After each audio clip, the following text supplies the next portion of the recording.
up and I feel like cash. Wake up and I feel like M's. My foot stays pressed on the gas. I'm glad I don't feel like them. They might just get flexed on. Got that spice like Szechuan. Can't be touched, I'm Teflon. Once I met Zac Efron. Go hard for the bros and the bros hot mine. Don't think for a sec that I won't drop on. Wanna stay for the show? Just log on to Rone.com. Get knocked off and we still rock on. Come to the pound, see a real top dog. Wanna stay for the show? Then just log on to Rone.com.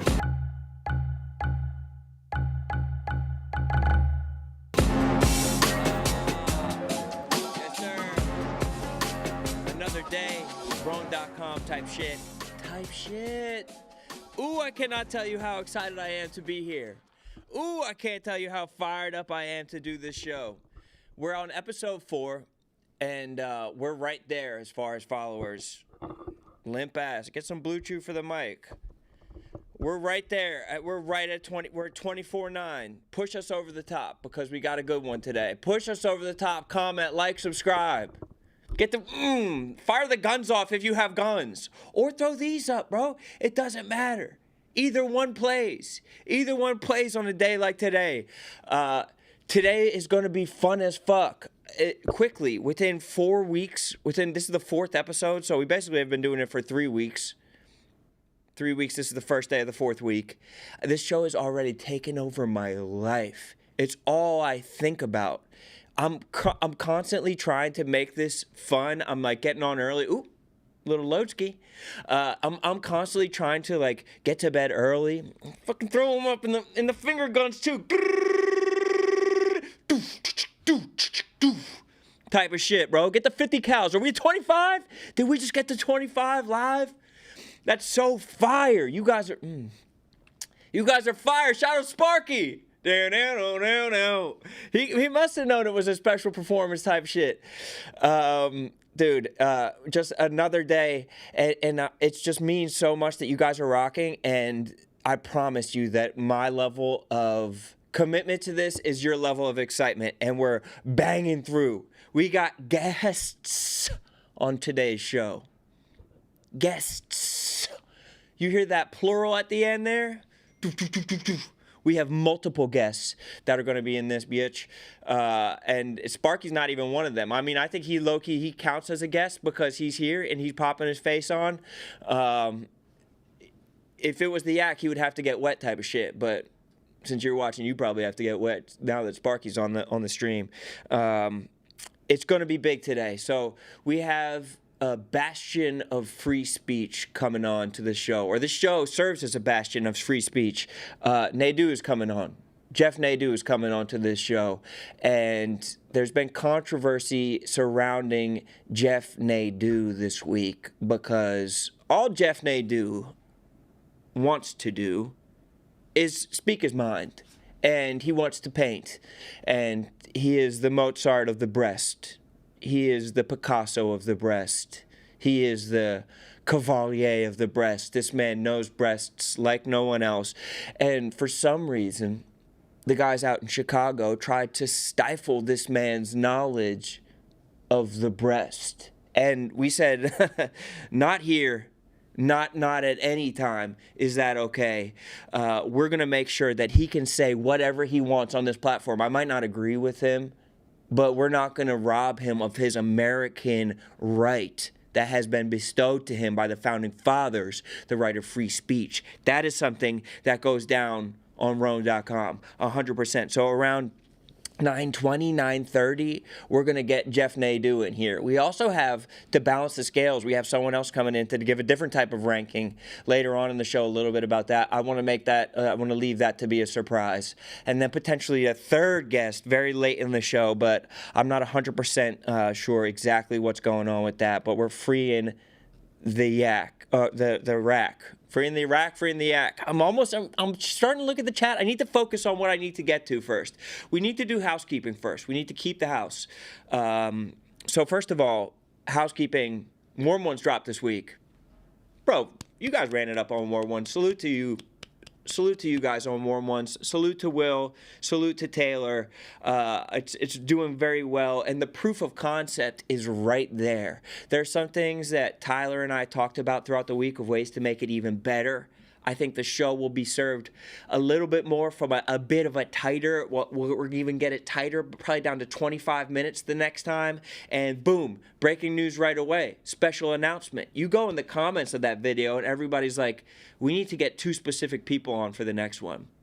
We need to get Billy and Spud on for the next one. If you guys listen to War Mode or if you've seen them on Son of a Boy Dad, Billy and Spud, 2 brilliant, 2 genius minds that those guys have going on in their brains. And we have them confirmed for our next Warm Ones. We already have them confirmed for the next Warm Ones because we're like this. So, Billy told me that Spud is doing a 2 weeks no sugar type of thing, so I didn't realize that there's sugar in beer, but within 2 weeks, so after those 2 weeks expire, he can get the sugar back into his system. So Billy and Spud going to come up to New York, shoot even a little bit more of a revamped Warm Ones. That should be out in a few weeks, so we already have that going. Dubs for Billy and Spud. Dubs for Billy and Spud. Those guys are the bros, honestly. Honestly, you never realize that when you throw up the dub, that you're throwing up the this as well. You know what I mean? The dub is actually, you know what I mean? You can't make the dub without this. So that's going to be huge.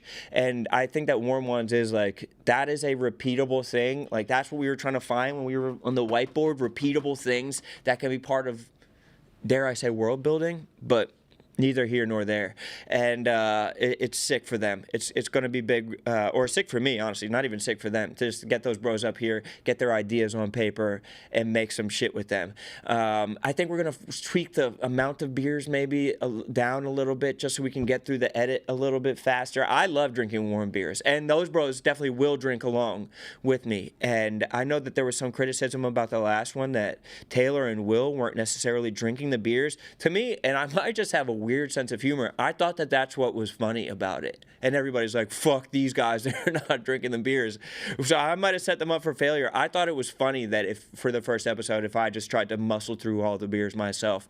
But I also thought it was funny to try the same cookies multiple times, and I got criticism for that. So it doesn't matter. We're going to tweak the show as it goes.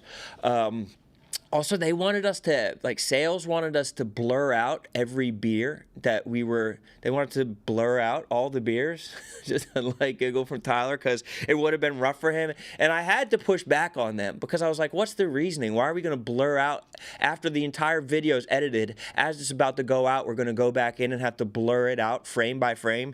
And they said that there's other shows here that have beer sponsors. I was like, bro, they're not even sponsoring us.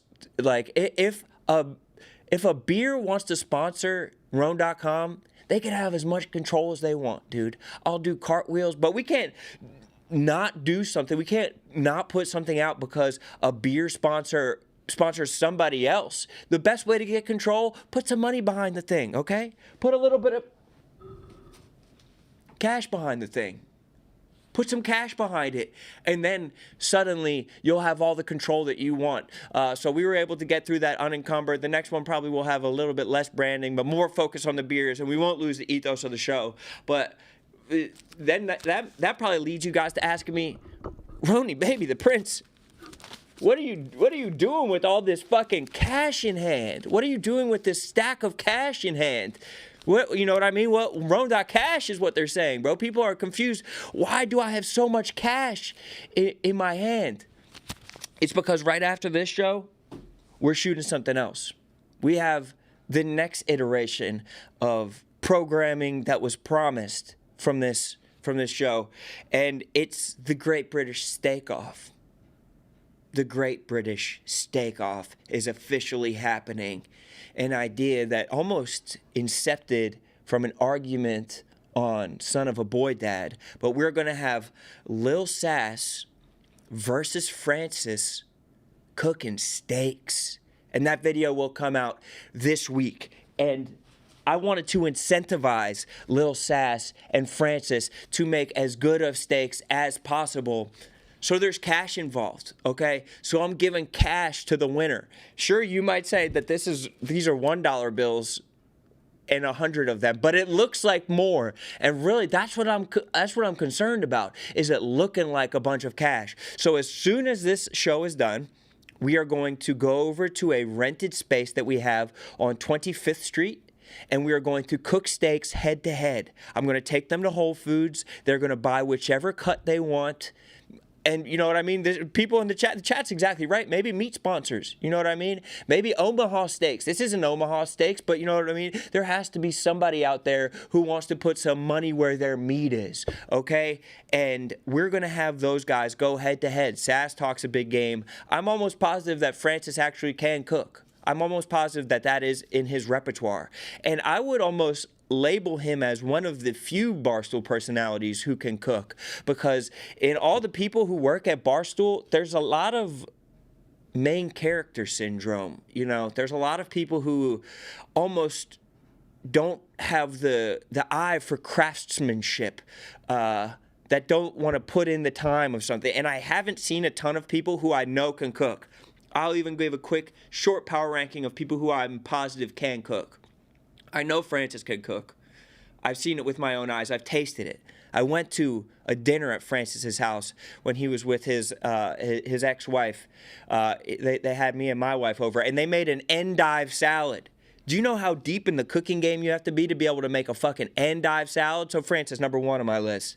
2 on my list, I know Large can cook. I know that bro can chef something mean up. I've seen him getting in the kitchen. I've seen the videos that he used to make. I watched his content. I've seen the breakdowns of how he talks about food. That man is well-versed on food. That man is knowledgeable about food. I'm positive that he can cook. There's no doubt in my mind. 3rd on my list that I'm going to, Rhea. I'm almost positive that Rhea can cook. I've seen the stuff that she's like whipping up via the pictures that she puts out. I know that she has like dinners of people coming over. So that's my top 3 people I'm positive can cook. The rest of Barstool, extremely suspect. Lil Sass, extremely suspect. I don't know if this dude can cook. He acts like he can. He definitely can heat a factor meal. There's no doubt in my mind that he'll heat the shit out of a factor meal. There's no doubt in my mind he has that club in his bag. But can he lay down a steak? And I made sure that this is as nice of an environment as possible as far as real ovens, you know. Oh, Joey Camasta's on the list there too. I should have shouted out. Shout out Joey, 4th on the list right there. He makes the power rankings as well. And of course, Chef Donnie goes without saying. So if we want to make it a 5, that's the 5 right there. Joey Camasta and Chef Donnie. People are saying, go, Kirk cooks? I didn't know that. I had no idea that Kirk cooks. I believe it, though. He seems like a normal enough human being who had like a life outside of Barstool beforehand. So I believe that those people are real cooks. We were going to do Joey Camasta's apartment. We were potentially going to do it. But I heard that the bro got plugged up yesterday. Pat was sending me pictures of Joey Camasta after maybe some plugs that he got. I'm sure I'm allowed to say this, right? That he got hair plugs. I already said it, I guess. He had the blood marks like across his forehead, like right here, almost as if like he's gonna have his new hairline looking like Teresa Giudice. Like he's gonna have a 3 head. Like he'll have like kind of 2 fingers, and then the hairline will be right there. I'm not 100% positive. Yeah, he must have posted it. So yeah, that's already, the cat's out of the bag. But I am incentivizing those 2 brothers. $320 will go to the winner. $265 will go to the loser of the Great British Steak Off, the Great Barstool Steak Off. I'm pretty sure I'm gonna be the only judge. I was going to bring in Tank, but people are saying Tank also cooks. I don't know if that's what we could call what he does. Okay. I think that he's doing something different than cooking. He's applying heat to food product. I don't think it's exactly cooking. And you know what I mean? He has the show Tank Cooks. I believe that. I know that that's a fact. But I think it's maybe a little bit of a different thing. It's not the exact same thing. But just more content that was promised. You know what I mean? I just want you guys to know that we have the fucking ball rolling. And the 3rd piece of content that I want to get to that is on the way, that I'm so fucking excited about because we said it was going to happen and we're doing it. The 1v1 2-1 basketball tournament is officially fucking happening. Danny, shoot your real gun off a couple times. Shoot your real gun. I know, bro, you know Danny has the biggest, not only he has an actual, you know what I mean, hip, Also ankle, underneath the desk, this desk right here, this desk, whatever, wherever it is, there's a fucking 50 cal. There's a sawed-off shotgun under there that will make a widow maker. And I'm not talking about the heart attack. Danny has the real thing, and he's ready to... Regardless, fire it off because that shit is actually happening. So how it's going to work is this. Brand new information being leaked to the world right now. Fire it off, throw them up. Next Friday in New York, we're renting a court, and we are going to have 32 people playing basketball 1-on-1, 2-1. That's going to be one side of the bracket, the east side of the bracket. People might say, hey, do we have enough content creators in New York to make this happen in the east bracket? Well, first off, yesterday, we're in the office. The office is buzzing, okay? And that's not even me saying that. That was Hubs saying that. The Hubs kind of looked around. He was like, damn, the office has a little bit of a buzz to it. And sure enough, it fucking did. There's people around. We have numbers. We have a lot of people. But I also want to open this up to people who are kind of like in the 1 foot in, 1 foot out, like part producer, part. I want this to be finding the best basketball player and knocking it out. And I think the same thing will happen in our West bracket that we're going to do in the Chicago office, and that will be the week after that. So I think we're doing like February, what's the next Friday? February the 28th or something like that? February the 27th or something like that? We are going to go ahead and have our side of the bracket, and then I'm gonna fly out there, and we're gonna have another side of the bracket, 1-on-1, 2-1, and we're gonna surround everybody that's playing with everybody else. Your name gets called. You play 1-on-1, 2-1, and then eventually that's going to be 64 people. So we're going to be able to make a March Madness bracket. We're going to be able to do like a perfect bracket challenge type of thing, like where we give away $1 million or at least $600 in ones to whoever comes up with the best bracket or whoever comes up with the perfect bracket. This is the type of content that we want to film early and have it ready for March Madness so everybody's locked in and people are saying put it on the whiteboard. I think that we have a good amount of names too.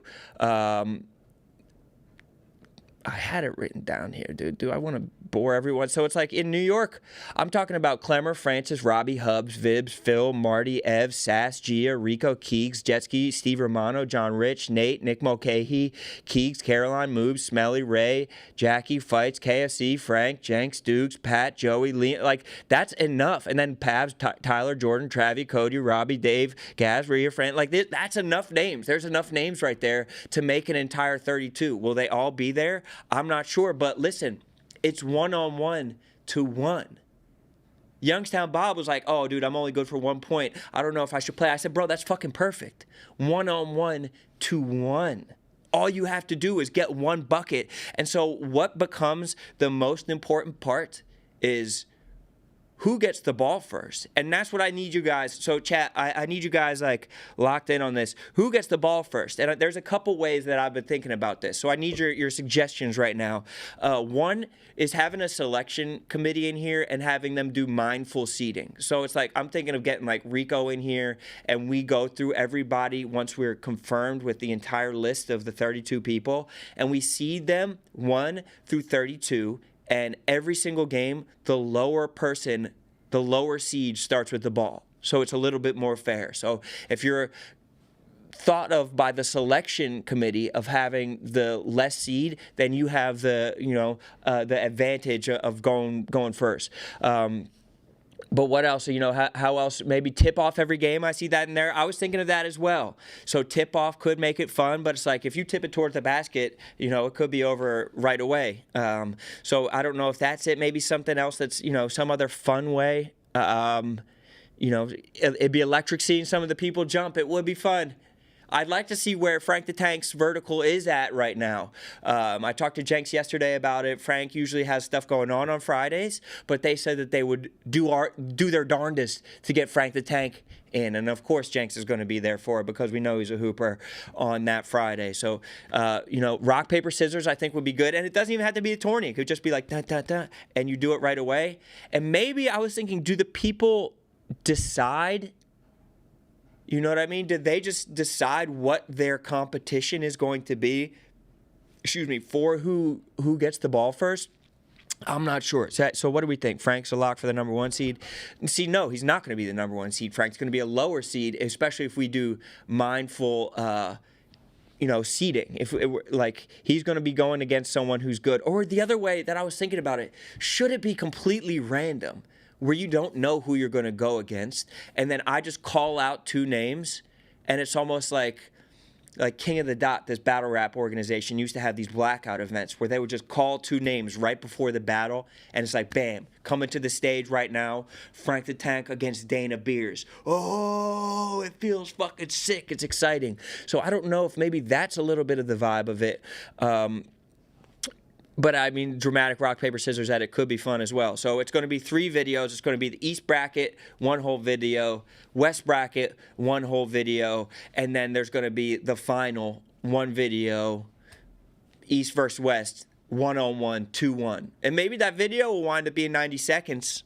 But that's the game. You know what I mean? It's 1-on-1, 2-1. It's not a stamina thing. It's not even a basketball skill thing. It's damn near a luck thing.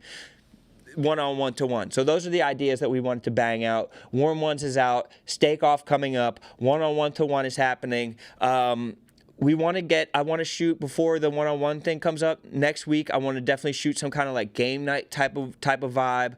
And I love what they're doing with Werewolf out in Chicago, something like along those lines. And I didn't know if it's Secret Hitler rebranded by us to Secret Portnoy, or I've also heard good things about Blood on the Clock Tower. I don't know if you guys have played Blood on the Clock Tower, but I heard that that's a very fun game. I think I've heard that it's different than Werewolf a little bit because the people who are voted out of the game get to continue to vote or something like that. I'm not sure. So I want to shoot something next week, get like a bunch of people in here, like maybe like Rhea Fran Keegs, Francis, Gay Pat. I'm not sure. Like I want to make it like a mixture of like fun people who can play the game well and be like devious, all the things that we need. Blood on the Risers. Okay. Interesting stuff. Doug Winoy. Hopefully you figures that. Is Winoy in here? No, bro. That can't be the real Winoy. Don't fuck with me. Winoy can't even have a YouTube channel.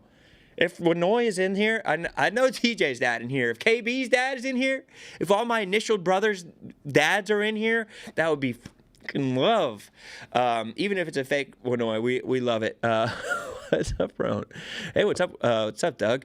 It seems like he really is here, so we're going to do that, probably shoot that next week to come out at some point while we're figuring out all the basketball stuff. And the other thing that I definitely want to do is get a karaoke night for my pop punk brothers and sisters. Definitely want to bang that out. We just have to, basically the hardest ones to pin down is whenever Frankie's not golfing and on a single night that we can have PFT fly out to New York. And it's going to be so easy. It's going to be very Japanese themed because the Japanese are karaokeing ass people.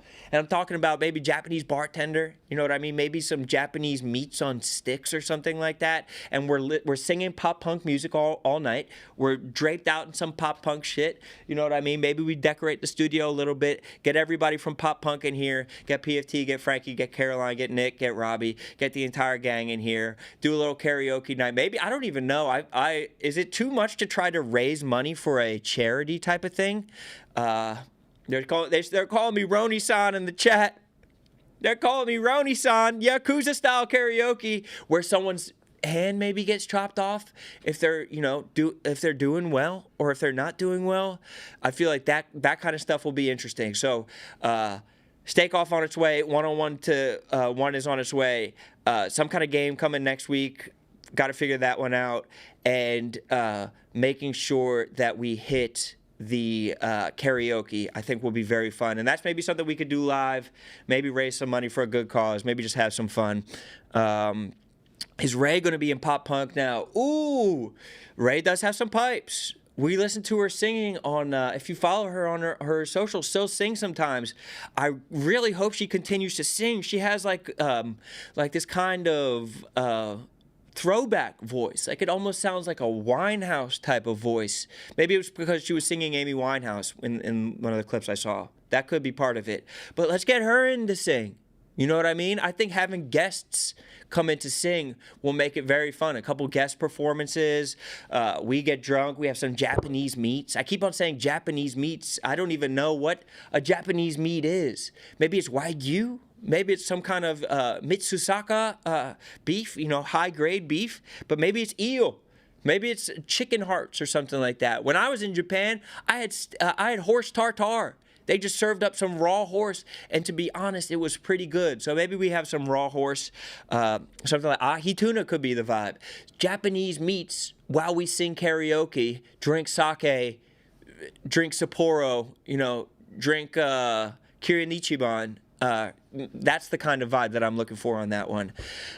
So those are the plans, and you guys are up to date on everything that we're working on. So shout out to you guys. More shout outs that I want to just hit real quick. Shout out to, first off, shout out to Tate and Dana Beers. Are they still doing that? Have they finished that challenge yet? Or are they still doing, what do they call it? Wet ones or something like that? Wet ones? Shout out to them for just streaming their dicks off. Incredible shit. Out of their fucking mind, bro. I mean, honestly, fire off for them. They started this yesterday. This is yesterday content, and they're still doing it. They're still going. So shout out to them. Just incredible dedication that they're still doing it. Second, shout out to fucking Brandon Walker. Watching the clip this morning of Brandon Walker walking into that studio with the glass shattering. Fucking unbelievable. Brandon Walker just gets it. I love Brandon Walker so much. He'll just text me. He has a secret sixth sense. For every time that I'm out to a nice dinner, he always texts me and be like, I'll bet you're out to a nice dinner right now. To the point where I feel like my wife's texting him and letting him know. To the point where I think he has spies in New York. And we're always trading dinner. Just the content he makes. His ability to be in character. His ability to play the heel. We have to fucking fire it off for fucking Brandon Walker. He's so good. He's so funny. He gets it so much. He's at the office at like 6:30 Central, so you could tell he's trying to get away from his family, his growing and massive family. You could tell he's trying to get the fuck out of there because he has to probably leave at 5 a.m. just to get there in time for that. He has no reason to be in there that early. Shout out to Brandon Walker, one of my favorite people that we work with. Dubs, he puts the dub in BF Dub, 100%. 3/9/25 is going to be a sad day. It ain't happening, bro. But that's what his ability to kind of bolster content and to be make everything a storyline. You could tell he has the wrestling background for that. So shout out to him. Final shout out to KFC Radio recording live from the pods at Love Is Blind. I thought that shit is sick. That's so fucking awesome. I'm already locked in and caught up on the new Love Is Blind. Very interesting new season. And then I'm hearing that people from season 2 of Love Is Blind, they're suing Love Is Blind because Love Is Blind, I guess, doesn't feed them and pumps a bunch of alcohol into their system. So I guess shout out to them for just going off the Patron and going nuts for love, honestly. So shout out to them. Those are all the shout outs that I have. Anybody else? Shout out Mook. Mook Can't Sleep as well. Obviously, that's a shout out. Shout out to the good work that he did down at the parade. He's dislocating his shoulder. I mean, fucking Ryan's dislocating his shoulder on the yak. People are beating their bodies up in the name of content, and I fucking like it. Okay? I popped out my shoulder years ago in a nasty dodgeball accident. Shout out Fasoli, too. Fasoli's in New York now. In a nasty dodgeball accident, and that shit has been popping out ever since. I'll kind of reach behind me sometimes, and that shit will just pop out on its own. I even went to a doctor to try and figure it out, and the doctor tried to pop it out himself. I was like, Doc, aren't we trying to fix this? But he was like, hang on a second, and started jamming on my shoulder to try and pop it out, I guess, to see how it pops out. Is that what they do? So I guess Mook's going to have to go through that. I guess Ryan's going to have to go through that. But shout out to all the people that were popping out like that. But our next person that we have is going to be popping on, okay? He's going to be popping on, and he's going to be popping off. Because we're at 9:30 right now. I don't know if we have him waiting in the cloisters. All right, let me send him a text right now. And let's see if he'll hop on. Because this is going to be big. This is a guest.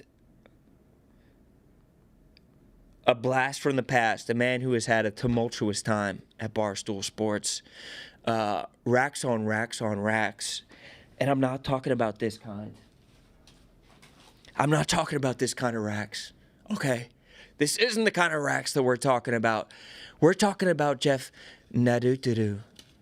And that's coming from the guy who coined the term Nadu.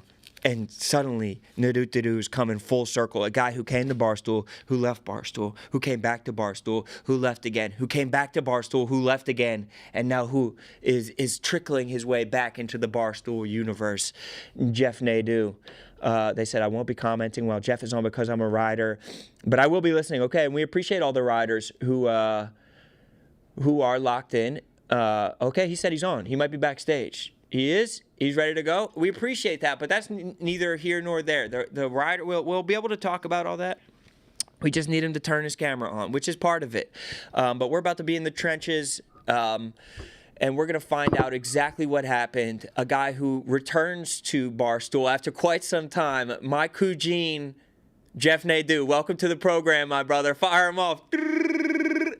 What's up, my boy? Good to see you. You're I looking know. good, man. I was listening to the show. It's good to hear your voice again. You all right? I'm doing fantastic. I ran into someone last week or 2 weeks ago who reminded me of you. This guy on the Eagles, Big Dom. I feel like tracksuits, vernacular appreciation for all the things that you appreciate without getting into too much of his personal business. But have you ever run into Big Dom? I feel like you guys are birds of a feather. We're running to Big Dom. He knows a lot of people I know, but he's probably the only other person that likes tracksuits as much as me. If you know me, I got about 80 of them. So he's at like 130 something. He's got, you know what I mean? He's running it up with the tracksuits. I put some tweets out about Big Dom, but I have to say, after watching his Italian American acceptance speech where he got an award, I actually like him a little bit more. He's a little bit more. I like him. Okay, yeah, it's good I think that you guys will get along well. I think that you guys are cut from the same cloth. What are the hottest jumpsuit brands that we're working with these days in case somebody's trying to, you know what I mean, buy something for themselves? Well, the best right now is, Sergio Tacchini for sure. They've got all sorts of varieties, and they have velour, which not a lot of them have anymore. I've been wearing a lot of Hugo Boss recently. I'm a big Hugo guy. Lacoste. But Sergio's number one, Rone. If you want jumpsuits, I know jumpsuit January is over, but next year. Well, we wear them all year round. It's a lifestyle, you know what I mean? For some people, it's not like a costume culture type of thing where it's just a month. Like for a guy like you, for a guy like Big Dom, it's part of who you are as a human being. The thing is, too, not a lot of people can pull a tracksuit off. You got to be able to pull it off. I just pull it off. It's the chain, too. If you're wearing a tracksuit without a chain, you're basically ass naked. Yeah. You also got to get, the shoe game right. You got to match everything. So it's a full-time job, bro. Do the Nike Techs count as tracksuits? Oh, yeah. That's actually one of I love Techs as well. They haven't come out with a lot of new colors, though, recently. Because I saw Central C saying that he popularized the Nike Tech and the tracksuit as a British guy. It's like, bro, that some of the Kujins, the Paisans, have been wearing this for quite some time. Oh, yeah. That's like saying, I remember when I can swear on here, all right? Bro, let it fly. That fucking Pauly D. I remember I had a blowout when I was 3 years old. My mother used to do it before I went to school. And this fucking guy comes out of nowhere. Oh, I have this. Nah, bro. It was me, then the Gaudis, then you. Right. Nadu, the Gaudis, and then Pauly D, and then everybody else after that. Yeah. Did you find out what happened with your trash cans? Your trash cans got stolen the other day. I saw. What's going on with that? Dude, what kind of lowlife steals a trash can? Oscar the fucking Grouch? Yeah, I actually located them, and the guy claimed he doesn't speak English, and that it's this guy down the street, this motherfucker down the street. He said he didn't speak English, but I was like, hey, those are my trash cans. I saw him grab them. I guess he thought they were his. They blew down the road, I guess. But, bro, trash cans don't, especially the ones we have, they're the big heavy-duty ones. They're not blowing down the alley that much, dude. If he said he didn't speak English, well, how did he say it? You know what I mean? Even if he could say, I don't speak English, sounds like you're speaking English, bro. Yeah, exactly. Well, he does speak English. He just didn't want the smoke, I guess. But I got them back, and yeah, everything's all right. That's why I put Luckily. an Apple tag on my trash cans. I can't have anybody robbing them from me. But I mean, the people here, and it's great to talk to you, but the people here are here for a reason, and they want you to be able to talk about a subject that you're an expert on. And obviously, guys like Eddie recognize your expertise, because that's why Eddie said, hey, come on to the Dog Walk Draft, a great program that we have here at Barstool Sports. But at the same time, he had you on, but he didn't want you to be you. And I even see the shape of your coffee mug, and it's almost shaped like a bulbous breast. You know, something that you really, and that you could talk about, wax poetically about, and you enjoy. And so can you, before you even get into your rankings of your favorite gazungas, tell us what happened with Eddie. Oh, I'd been on a couple of dog walks, and he calls and says, "You want to do it?" I said, "Sure." He didn't tell me any rules. He just said, "We're ranking racks. This person be on that person." I said, "All right, beautiful." I had about 25 set aside, and I just ran with it. And then he comes to me like about 5 minutes after we were done filming. He goes, "Hey, bro," he goes, I don't know if we're going to use that graphic. Let's film something just in case, and you could put other people in that you had if we have to replace them." And I said, "Well, hold on a second. Why would he have to replace them?" And he goes, "Well, it could just be like kind of a conflict with certain people you picked." I said, "Well, hold on, Joy Taylor. What would be the issue there? I mean, she's, you know." And then he's like, "Oh, well, Taylor Rooks is like a sports reporter, and she's known for that, so we don't want to like cause any issues." And I said, "Eddie, you're thinking too much here, bro." Right. But he wouldn't let me do it my own way. But luckily, we got it figured out, and the right list was put out. But Well, why even do the exercise if we're going to that's what I'm saying. take away people's ability to be appreciated for the human form? I mean, the appreciation for the human form goes back centuries. If you look at cave drawings, a lot of them were in the nude. If you look at Leonardo da Vinci, any great Michelangelo, any great sculptors. If we look at any great painters, the odalisque pose, a naked woman laying on her side in the way that they're being appreciated. No one is damning them. No one is saying anything negative about them. This is an exaltation, from my understanding. Is that how you look at it? Right, 100%. And I felt that, again, if he'd have come to me and say, "Listen, let's try to keep it to like," but it doesn't even make sense, because like every person in a way is part of the media and part of Hollywood and whatever. So it just didn't make sense. But we figured it out. And you're right. Uncensored, you come to me, you say, "Hey, I'll put the uncensored list out here. Rone.com, we make it happen." This is a safe landing spot for you to be able to talk about and lift up these women. Not that they need it, but lift them up and really celebrate them. And we really appreciate free speech. I think that that's the main thing that I'm trying to get off. I'm a married man. I'm the only racks that I'm thinking about are the racks that I'm spending on making, buying 2 cribs. But still, I so appreciate your ability to exercise your First Amendment right of speaking about the things that you want to speak about in an unfiltered way. So without further ado, we're about to get into this, but it's my understanding that you have some honorable mentions, because I don't know what this list looks like. I had you send it over to the producer, so this will be a surprise to me in the moment, but I really want you to be able to kind of sit back and paint a masterpiece. I will say 2 things. First, honorable mentions I didn't give to your pal because I didn't think they were important to get a picture. Just that said, I'll throw them out there. Number 2, I know about the mafia, college basketball, and tits. Let's get into it. The top 10 racks. Are we starting at 10-1? I'm guessing, yeah, 10-1. 10-1, but we can start with the honorable mentions first if you'd like. Yes, honorable mentions. Number 1, kind of someone people may have forgotten about, Queen Latifah. I don't know if anybody's noticed, but Queen Latifah has quite the rack. Maybe not as, you don't notice it as a rapper. She's a little bit more kind of, she didn't really put him out there, but in her films, Queen Latifah has put him out there, if you know what I mean.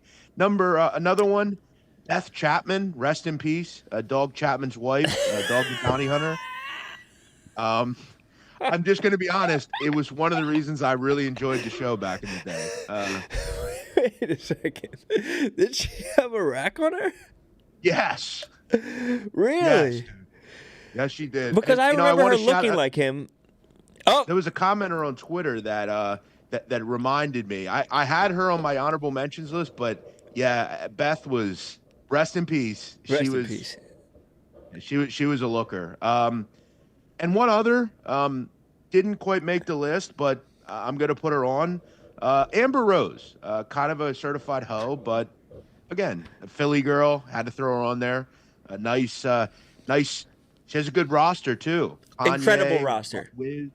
What was that? Incredible roster. No, I'm agreeing with you. Like maybe you're putting her in that class of being a hoe, and I think that she's almost transcended that label because of the people she's been able to put herself next to in a romantic way. And I think she's good friends with Wallow as well, or something like that. I always see them hanging out. She's friends with all sorts of people. Got to give her credit. Roster is deep. If we're going to give the man a good love for roster, you got to give the woman. Okay, let's get into the top 10. Without further ado, let's stop with the preambles. Let's get in to the big ones. Number 10, Nancy Pelosi. And look, a lot of people knock me on this and say, how can you include Nancy? She's like 80.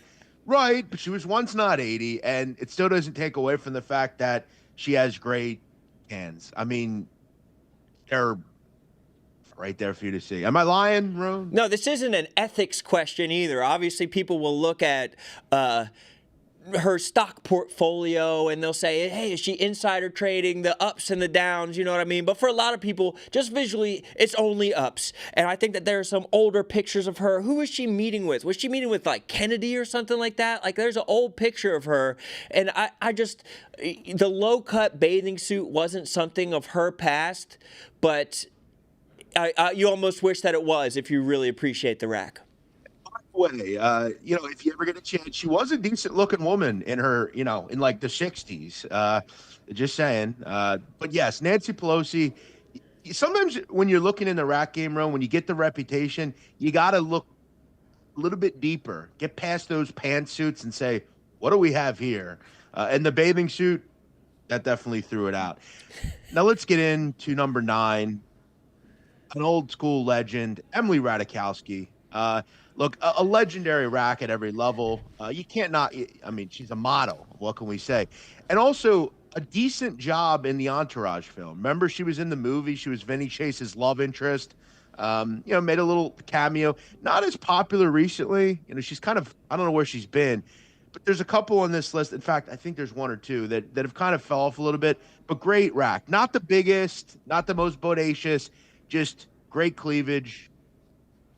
How can you go wrong with a model, Rone? Totally. I think that her not being the most bodacious is a good way to label it because it shows your appreciation of different levels of rack. You're not just going for bodacious. You're not just going for Pelosi's and bounty hunters' wives. It's more of an appreciation of different types of the female form. Now, you're asking where she's been. She actually lives on the same street as Lil Sasquatch. Believe it or not. So she has been bouncing around New York, no pun intended, and we also got to appreciate her form at different times. Once in the Blurred Lines video, the Robin Thicke was, I think, her coming out party, and then also in the movie Gone Girl, where I think she was handpicked by Ben Affleck to be the role of, I think, his mistress in that movie. I'm pretty sure she dumps him out on screen there, but as you said, artfully. Always say Sasquatch is the king of New York. I think we know why. I heard wonder if he's got to see him in person. I would think he would. I mean, he's kind of a boss. Probably. He's definitely seen him in person. Number 8, she's got one of my favorite pairs, Paige Sporanic. Okay.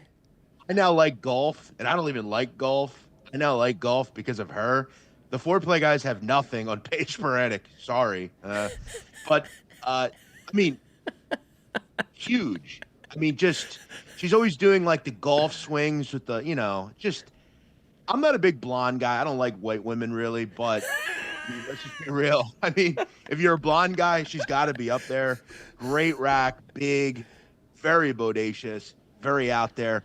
And she has no problem showing them off. She knows what she's got, and she flaunts them. So how important is that to you, somebody who is showing them off? Because you look at a Pelosi, she doesn't necessarily show them off, but, you know, you almost have the Spy Kids vision where you can see through the pantsuit and you know what she has going on. Meanwhile, it seems like this young lady is more inclined to show them off. Where does that play in your rankings as far as who you're really going to give the nod to, or do you appreciate both things? I respect, look, if you're a hoe, you're a hoe. I get it. Like, it is what it is. Different world we live in. I am, though, honestly, I'm more of a muted fan. I like the woman that's confident. She doesn't have to put it out there. We just already kind of know. I prefer that as I get older, but hey, I'm not gonna say no to those photos either. Okay, fair enough. I do prefer a little bit more muted. Number seven. I'm getting other texts, Ron. I've got to address some things, but let's get back to the list. Kate Upton. I think Kate Upton, outside of one of my other selections, Kate Upton is the best looking white woman as far as tits are concerned. Kate Upton, huge tits. Justin Verlander, very lucky. He's not just throwing strikeouts. He gets to hit those as well. I like it. So what wasn't there? Running out of alliterations here, Rone. You're better at this than me, but she has big tits and they're great. No, I don't think that you need to do anything other than talk about them in the way that you're comfortable. But it seems like on the dog walk that there was some controversy over Kate Upton, that there was almost a thought. One of the dumbest comments ever made on the dog walk. Why do you say what he said? Yeah, that idiot White Sox Dave said that Kate Upton's tits are too big. I mean, so he purports to be a rack connoisseur, and I think that, they called you the Jordan, they called him the LeBron of racks, and I think we have to nod our head to Stu Feiner, who I think has a fine eye. Almost like a sommelier of the breast. But who is there anybody else that you would kind of put in that conversation that really is an appreciator of the art? Got to give a little homage to Glenny Balls. I think Balls is a boob guy, I think, from what I understand. Yeah, so maybe at some point we need to, get the council of breastsmen together, and maybe we make like almost like the college poll, like the AP poll type of deal. Like, get everybody together and we put together. I love that. Get the votes together. Maybe around March Madness, we'll do the top 25 poll. Yes, top 25 poll would be nice. We'd love to host it here. Dave, way off. I mean, it's just something you can't say on a draft like that. It's I don't know. It's like. Ron, it's like saying my cheesesteak is too big. I want a big cheesesteak. I don't want a little cheesesteak. I want a big one. What do you mean? It's too big. Yeah, it doesn't make a ton of sense. And he almost has. I'd love to hear more about his reasoning, but he almost has his connoisseur pass taken away a little bit just for his stance on it. But I don't want to hold you up too much. Well, you said you're getting other texts about this. Anything we can address now, or you want to wait until the end? Are just saying they love the rack talk. What a surprise! Men like tits. Surprising. Number 6, an oldie but goodie. I made the comment yesterday that Raquel Welch over a 50-60 year period is probably one of the hotter women we don't talk about. Are these some of her best photos? No, but Raquel Welch has done it for generations. And if you remember, Rone, if you've seen the great Shawshank Redemption, when Andy Dufresne goes missing, guess who's blocking the big hole he dug? Raquel Welch. Great tits, even into like her later years.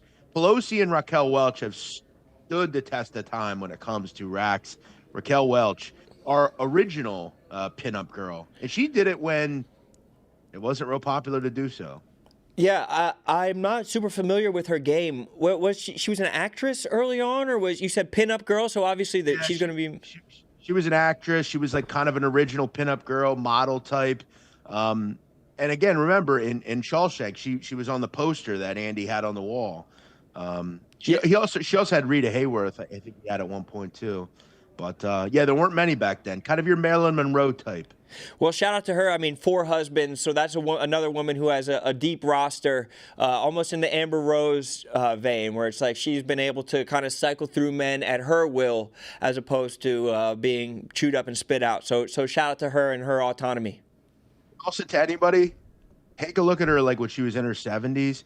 She's probably the only woman in her 70s I would want to bang. Like, she was very hot.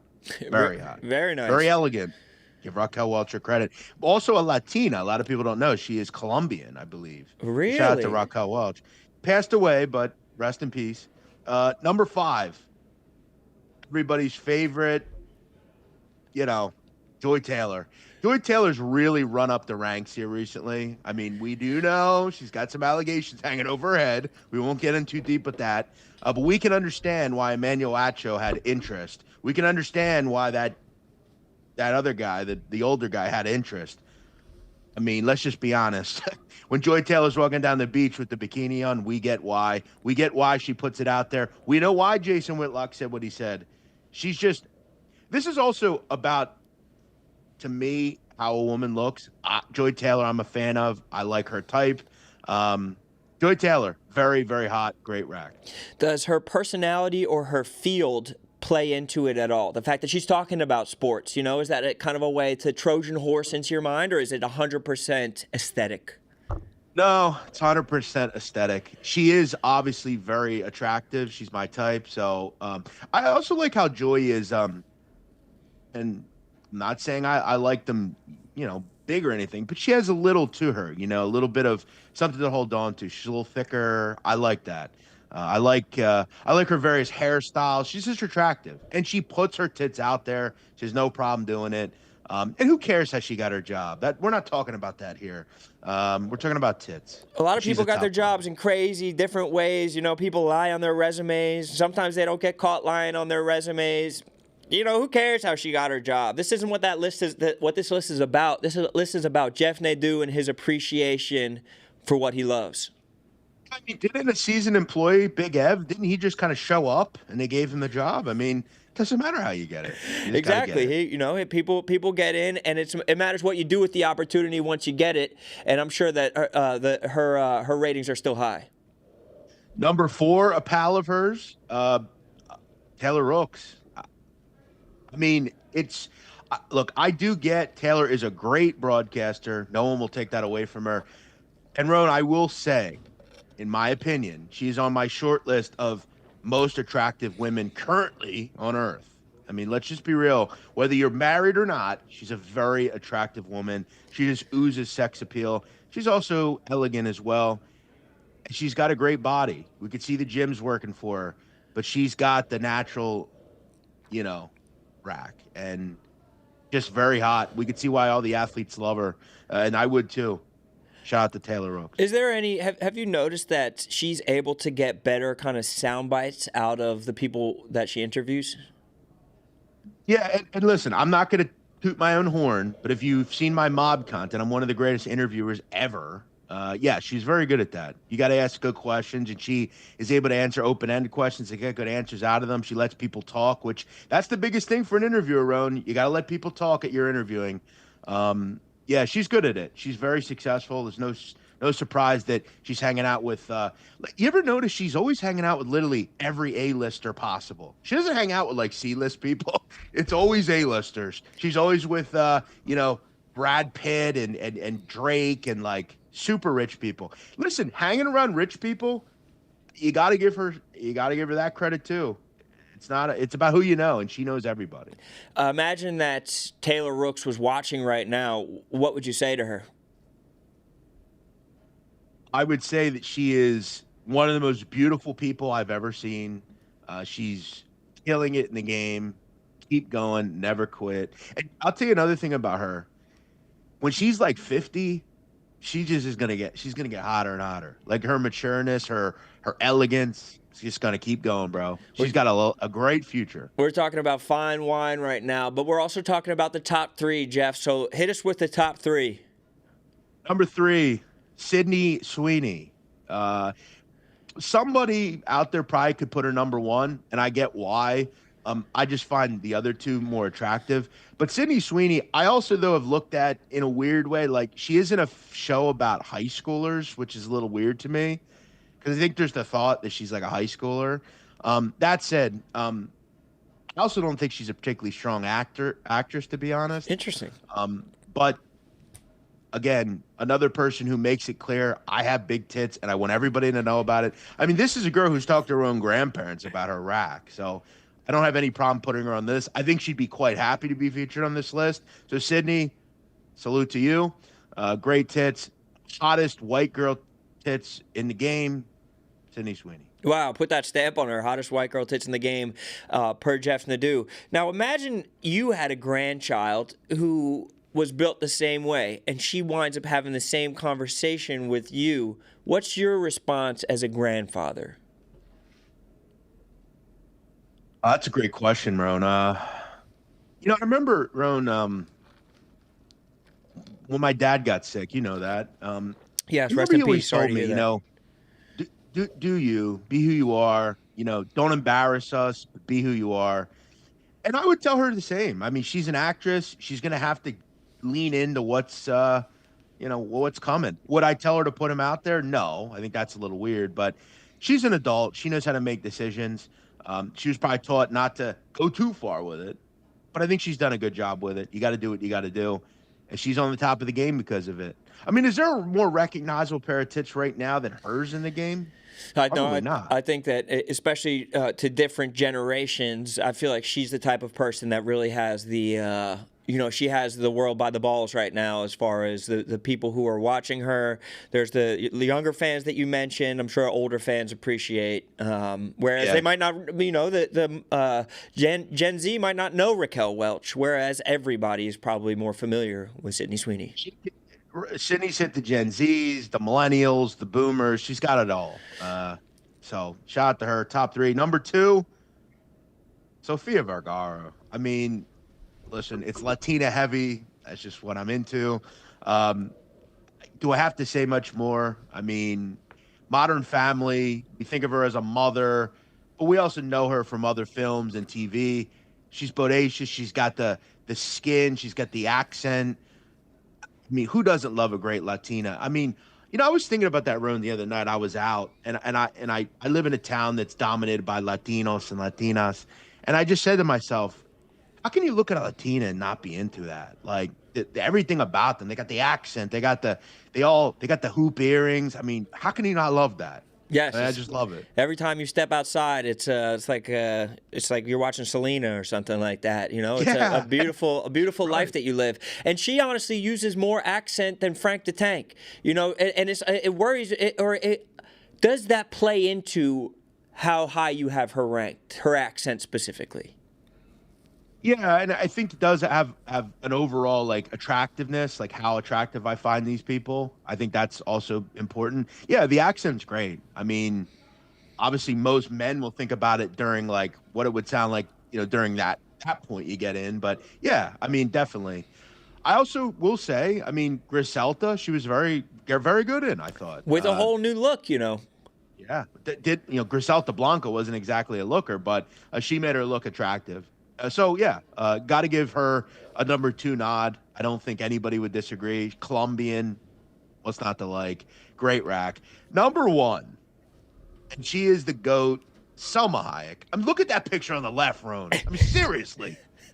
I mean, Maron. I mean, that's like Big Dom would be like Maron. Yeah, I mean that. I was wondering where you would go with number 1. Tell us why she wound up not only on your list, but beating everybody else out on the list, beating everybody else off. I mean, I just really think we have to look at, we mentioned fine as wine. Bro, Selma Hayek is 58 years old. 58.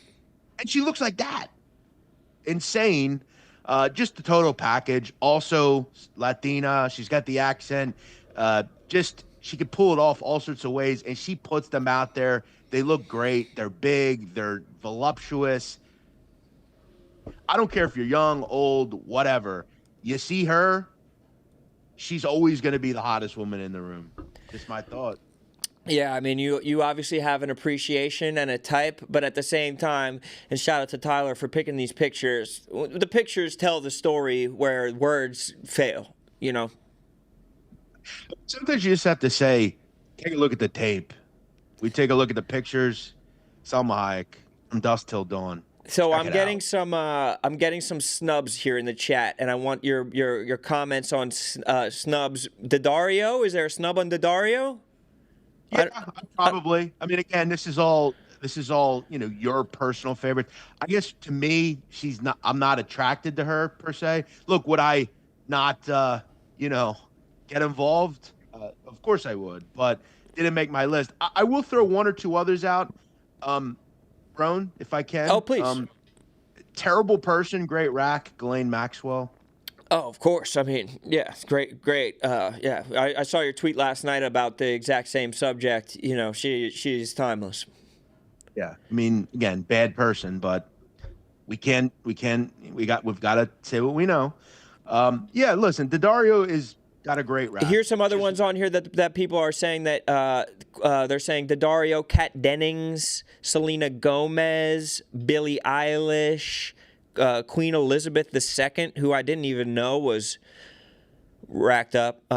Wait, really? Queen Elizabeth? This might be a troll from the chat. I think those are. I only think of her as like very old, and I'd have to look into her. I never thought about her. Yeah. I think maybe that's one to think about. I know that you're not really a milk drinker. I know that probably either chocolate milk or maybe some horchata in your milk, but I know that's your preference. But even the fact that you can't, Trish Stratus, people are saying Nicki Minaj.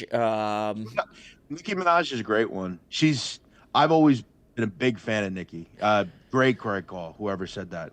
Yeah, so some great calls in here, and I mean, I really just appreciate you coming on to speak your mind in a format where you're not going to be stifled. And I know that this is your expertise, but if you ever want to come back and talk about anything different, you know what I mean? I don't know if it's something like that. You could if that's your world that you want to talk about, you have a home to talk about things in a safe place, in a safe way, over here on Rone.com.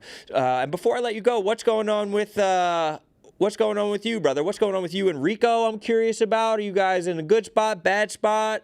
What's going on with you as far as content? I'm sure you were happy that TikTok remained alive because you do great numbers over there. TikTok, yeah, we'll see how long it continues. I do want to shout out, I gave congratulations over the weekend. Looks like Rico is pregnant. I don't know if you've seen recently. There's a photo that's been circulating. Definitely looks like a baby bump. Is it Nate Oates, Rone? Possibly. Could be Jerome Tangs. We know he's a fan of multiple college basketball teams. A shout out to him. Congratulations, Rico, on the impending baby. Man, he looks fat recently, Rone. So you guys are not good, is what I'm learning. Okay, I always want to keep up on. Well, how can I be good with a scumbag like him? No, we're not good. Fuck him and all the riders. Fuck you, all of you. Wait a second. Sit on that at 10 a.m. in the morning, motherfuckers. Wait a second. What else? Nothing. Just enjoying life, pal. How about one I always pick? love coming on Rone.com. Hope this isn't the last time. We'll do a great ass draft next time, maybe. How about a pick before we let you go? You know what's funny? Wow, I can't believe you just asked me. You know the last time you asked me about a pick, Rone? Do you remember? When was it? I walk off the stage at Rough and Rowdy, and I got beat, and you said to me, give us a pick. And I said, Connecticut's going to fucking kill St. Bonaventure tomorrow. And all the guys said, we'll bet it. And guess what they did? They won by double digits. We just talked about Alabama.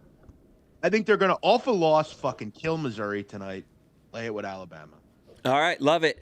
Jeff Nadu, always a pleasure to have you on here, and thank you for being able to give us a little bit of a look into the mind of a genius who knows two things very well. Thank you, Rone. It's great to see you. I hope you have a great show.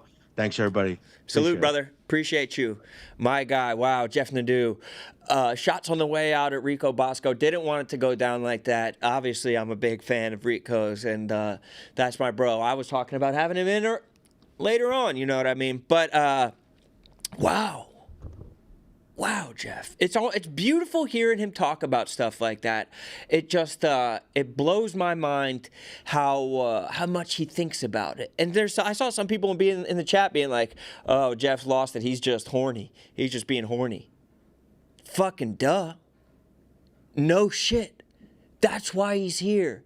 Because he's criminally horny. And that's what we know. He has a crime podcast. He's criminally horny, bro. He should be investigating himself. That's why we brought him on to this draft. This show. Because and that's why they have him on the draft too. Because they wanted to tap into his horniness. And so do we, honestly. It's beautiful watching him do what he does. But I don't want this show to be one note of objectifying women. That's one thing that I don't want to do. And I was worried about that. And so what I wanted to also kind of layer in here on Rone.com is equal opportunity objectification. And so that's why I want to bring in my next guest, a man from inside the office who knows a thing or two about what he likes. And that's my very good friend, Pat. What's going on? What's up, Rone? How are you, my friend? I'm good. Pull a chair up. How are we on the mics? Mics sound good? I don't need headphones, do I? No, you don't need them. All right, here, you can have headphones if you want. Thank you. So, Pat, I mean, you and I talked about Nadu's drafting abilities yesterday, and even just the fact that he had Pelosi on. What were you calling it? A connoisseur's pick? Jeff Nadu's love of racks, I think, is generational. I think Jeff Nadu going into the realm of politics is something that should not be looked over. I think he has range. I think Nadu pulling up Beth Chapman proves that. Jeff Nadu loves racks only second to as much as I love bulges, which is why I'm here today. Yes, I mean, we didn't want you to be in here. I mean, obviously, I value your opinion on racks, but I am not able to appreciate bulges in the same way that you're able to appreciate bulges. And so I want this to be an equal opportunity. I want this to be a landing spot for women, gay men, pansexual. Do you have a large Eastern audience? You do a lot of references to Asian culture, and I just want to let you know that doesn't go unnoticed. I do notice that. It's almost like and also the top surgery reference, I have gender euphoria walking in here. So I want to thank you for that very much. Is that euphoria or dysphoria? Both. Speaking of dysphoria, Joey was supposed to be in here today, but he got hair transplants yesterday. 2,500 hair transplants, but he had actually sent me in a couple bulges that will be included in this list. Oh, so this is from the entire Out and About family? Most of the work was done by me. So this is indicative of how Out and About goes. Correct, yeah. But he was a hired consultant on these bulges. But I went political, I went historical, I went not alive. So let's check it out. Should we just get into it? Yeah, I think that we just get into the top 10 bulges. Yeah, number one, I do want to go ahead and... I want to qualify this. When you think oh my God, it's so bad. When you think bulge, the criteria that I used to choose this was not simply size. I think there's a criteria of historical, like how important this was, right. Small bulge, notable bulge, and bulge that made the news, whether that's positive or negative. And this bulge by Justin Timberlake, coming fresh off of a DUI in Sag Harbor, made news. He had a very small bulge on the left. He was called out by it. And then the very next show, he had a long shirt covering up that tiny cock. But this is a bulge that you're simply, you're not going to forget. Thoughts? My one friend...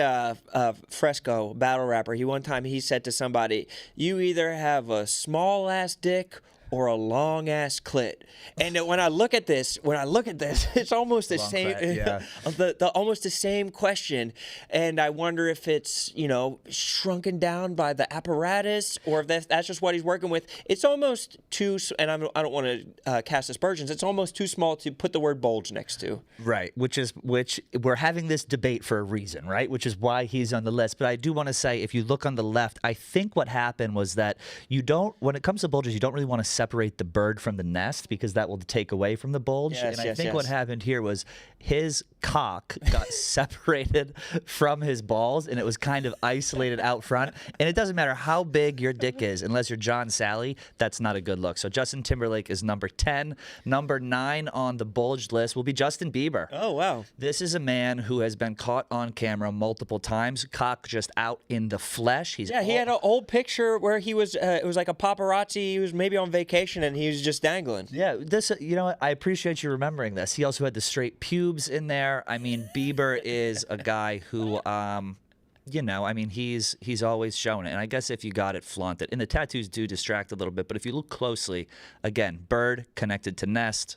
Everything is right there. Yeah, we're basket shopping right now. We're definitely basket shopping, basket watching, basket shopping. We're definitely checking out bulges, and it's kind of hard to tell exactly what's what going on there, but that's almost the mystery of the bulge. You don't know what's penis, what's balls, just in general. It seems like a great look. And I think that the white undies too, because they are wet, that will like, it's like, ooh, are you going to be able to see something or are you not? And in this case, you can't. But that's part of the great thing about bulges is it leaves a little bit to be desired in your imagination. I wonder if he fluffed. No, God, no, I would hope not. Well, I mean, you really never know, and maybe there's like an intimacy coordinator that's behind there, you know, getting him. But next up in the Battle of the Bulge is number 8. Nick Jonas. Oh, really? I wasn't familiar Yeah. with his game. If you Google image search Nick Jonas, this guy is constantly fluffed. He's constantly wearing pastels or off-color suits, and he's constantly hanging to the right, stage left, if you will.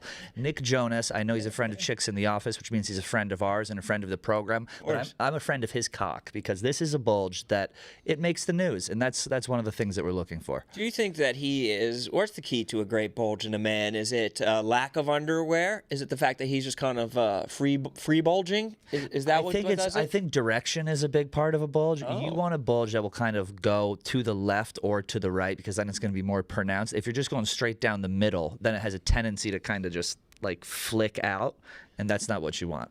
And so he is kind of, he almost like plasters it to one side and then puts on the tight pants. You know, do you think that it's intentional, or do you think that's just how he sits? Oh, dude, that's intentional. He Benson Booned that thing. He put that right out to the left. Have you ever intentionally put it to the left or to the right? It does. It goes to the left naturally, but I've never put. Maybe that's something. That's why I'm not on the list. Listen, let's explore it, right? I mean, maybe we could try that on Out and About. 100%. All right, let's keep it moving. Yeah, this is where I start really going into my bag here. Chris, Wait, I forgot that. So he fully popped out because I remember this clip, and then I don't put it together that's 3-time Super Bowl champion Chris Jones of the Kansas City Chiefs, a guy who's 6'5", 320 pounds. He's a fucking behemoth. Did his bulge match the drapes? Yeah. So if you look on the right, it's actually bleeped out, it's blurred out. There's a black bar over it, and for good reason too. He was running the 40, defensive tackle. I think he's about 310 pounds. His actual entire cock and balls came out as he was running, and he said, I don't want to get an FCC violation, so he just dropped to the ground, which is good because the entire camera would have been blacked out. But I just imagine this is a size pick. This is a size pick, like how Nadu had Pelosi, that was just pure This is your size. Pelosi. Chris Jones, defensive tackle of the Kansas City Chiefs, is my Pelosi. I wonder if he would have ran faster if he got hard first, almost like a shark fin cutting through the air. Yeah, I mean, that's something to think about. I mean, it's something that I'd look forward to seeing. Do you think that it was his best representation of himself? No, well, the thing that was weird, it was just his balls that came out. It is weird. Like, if you're running, just your balls comes out, so you have that much separation between the balls and the ween? Yeah. Chris Jones, number 7. Moving on to number 6, The Game. This is almost. Yeah, again, a size pick. I'm not a size queen, and I do want to differentiate. These are Nadu, I think, went with people who he was just very attracted to. Like, it's who is the horniest. I decided to include more criteria of what it is. So this is a famous guy, huge cock, mirror selfie, went viral, kind of off of the rap radar for a while. But this, at the time, I believe this was 2015 bulge. So I'd like to see what it looks like now. You could almost carbon date his bulge by the brand of boxer. I feel like that type of boxer was more popular back then. and it seems like you and Nadu almost have the same racial preferences. Well, yeah. I mean, DEI is over, but when it comes to the bulge game, it's still alive and well. Equal and for good opportunity. reason. Oh yeah, exactly. For good reason. You don't see color, you see size, I guess. Like they said, they earned it. Yeah. By the way, shout out to Nadu for choosing Beth Chapman. That is such a good pick. Remember her on South Park where it was just tits and eyes? That's a ball knower's pick. Yeah, that's a guy who knows what he's doing. So shout out the game. Shout out that big old hog. I mean, yeah, he's not playing any games. Moving on. This was a tie for 5th place. They're both Frenchmen. Jules Boyer, he went famous on the right. He was a French diver for having a huge bulge. Then obviously the guy whose bulge got him out of the Olympics, Anthony Amariti. How would you say that with a French accent? He's French. He looks Italian. Amarati, yeah. So these two were Amarati. tied. It's funny, when you type in famous bulgers, you'll get a lot of Olympic cock.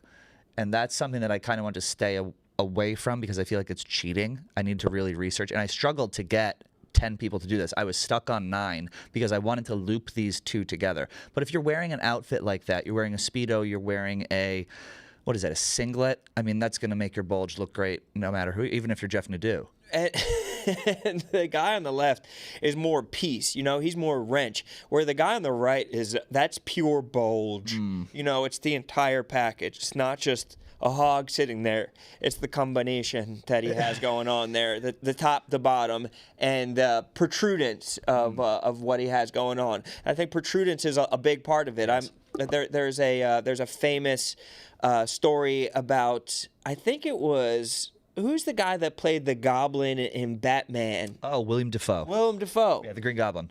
He played the Green Goblin, and they had to have basically a stunt performer who's, the way that Willem Dafoe put it, the guy's dick didn't stick out as much as Willem Dafoe. So he was too bulged out. He was too protruded for the role. They needed someone who had more of the Ken doll, just kind of flat in front, shorn look. And what's it called when a ballet guy wears the thing in front?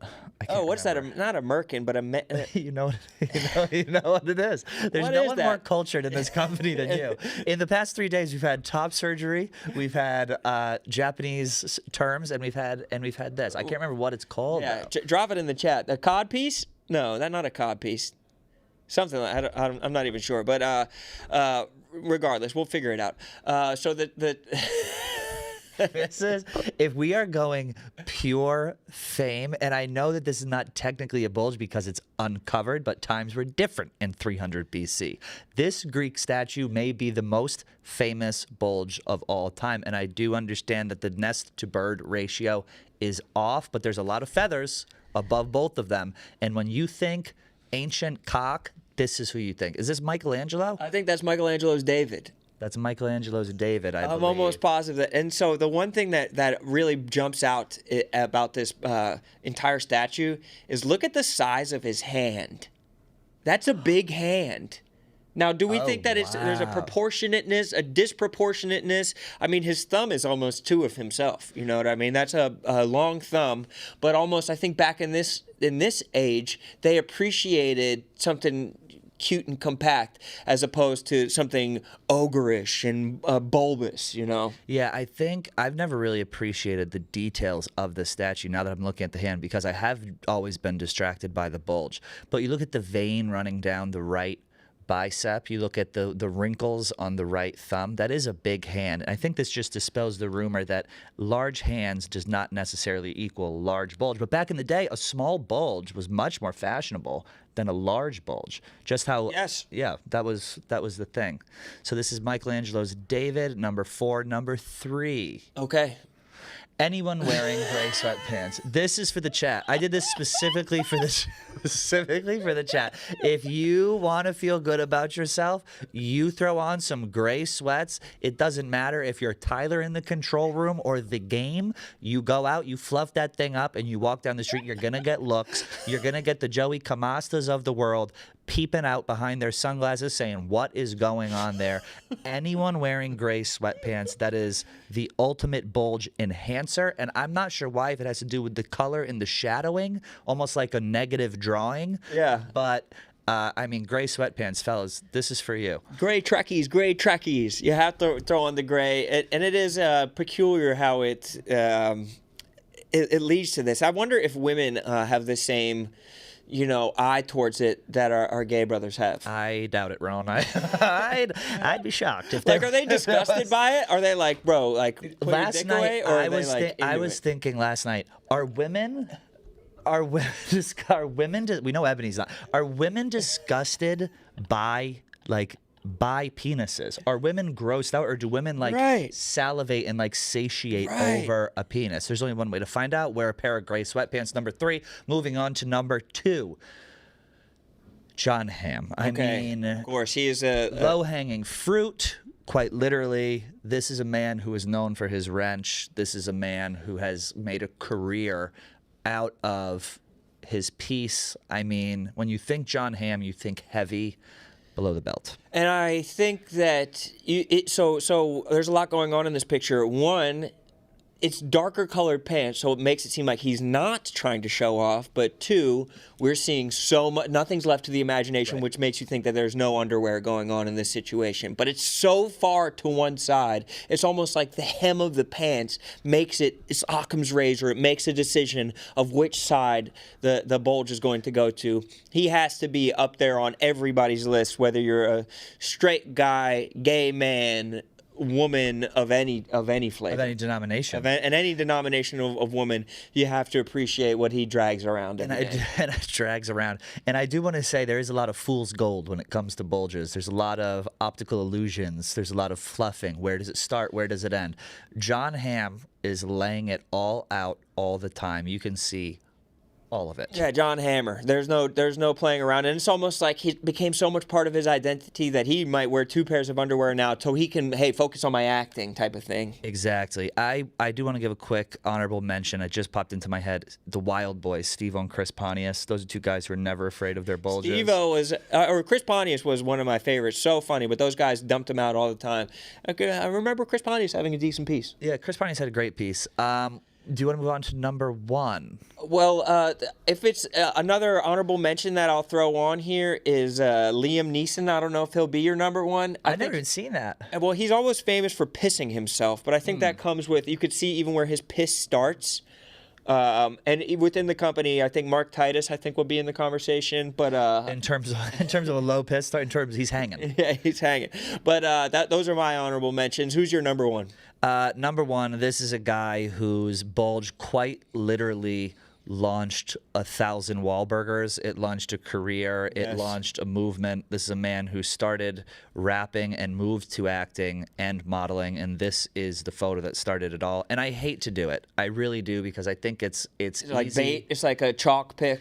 It's cheap, but you have to give credit where credit is due. Even though you can't see anything, the bulge is there. Mark Wahlberg's cock catapulted his career, and for that, I thank him. And he would be the kind of guy, he would drop trout on stage and kind of show it off. He would drop the entire, it's like he was one of the pioneers of the art form. And you can't be mad at yourself for picking chalk. It's like people who picked UConn to win the national championship last year. Hey, they won the national championship. It doesn't matter if it was chalk. It doesn't matter if it's the obvious pick. Sometimes the obvious pick is the right one.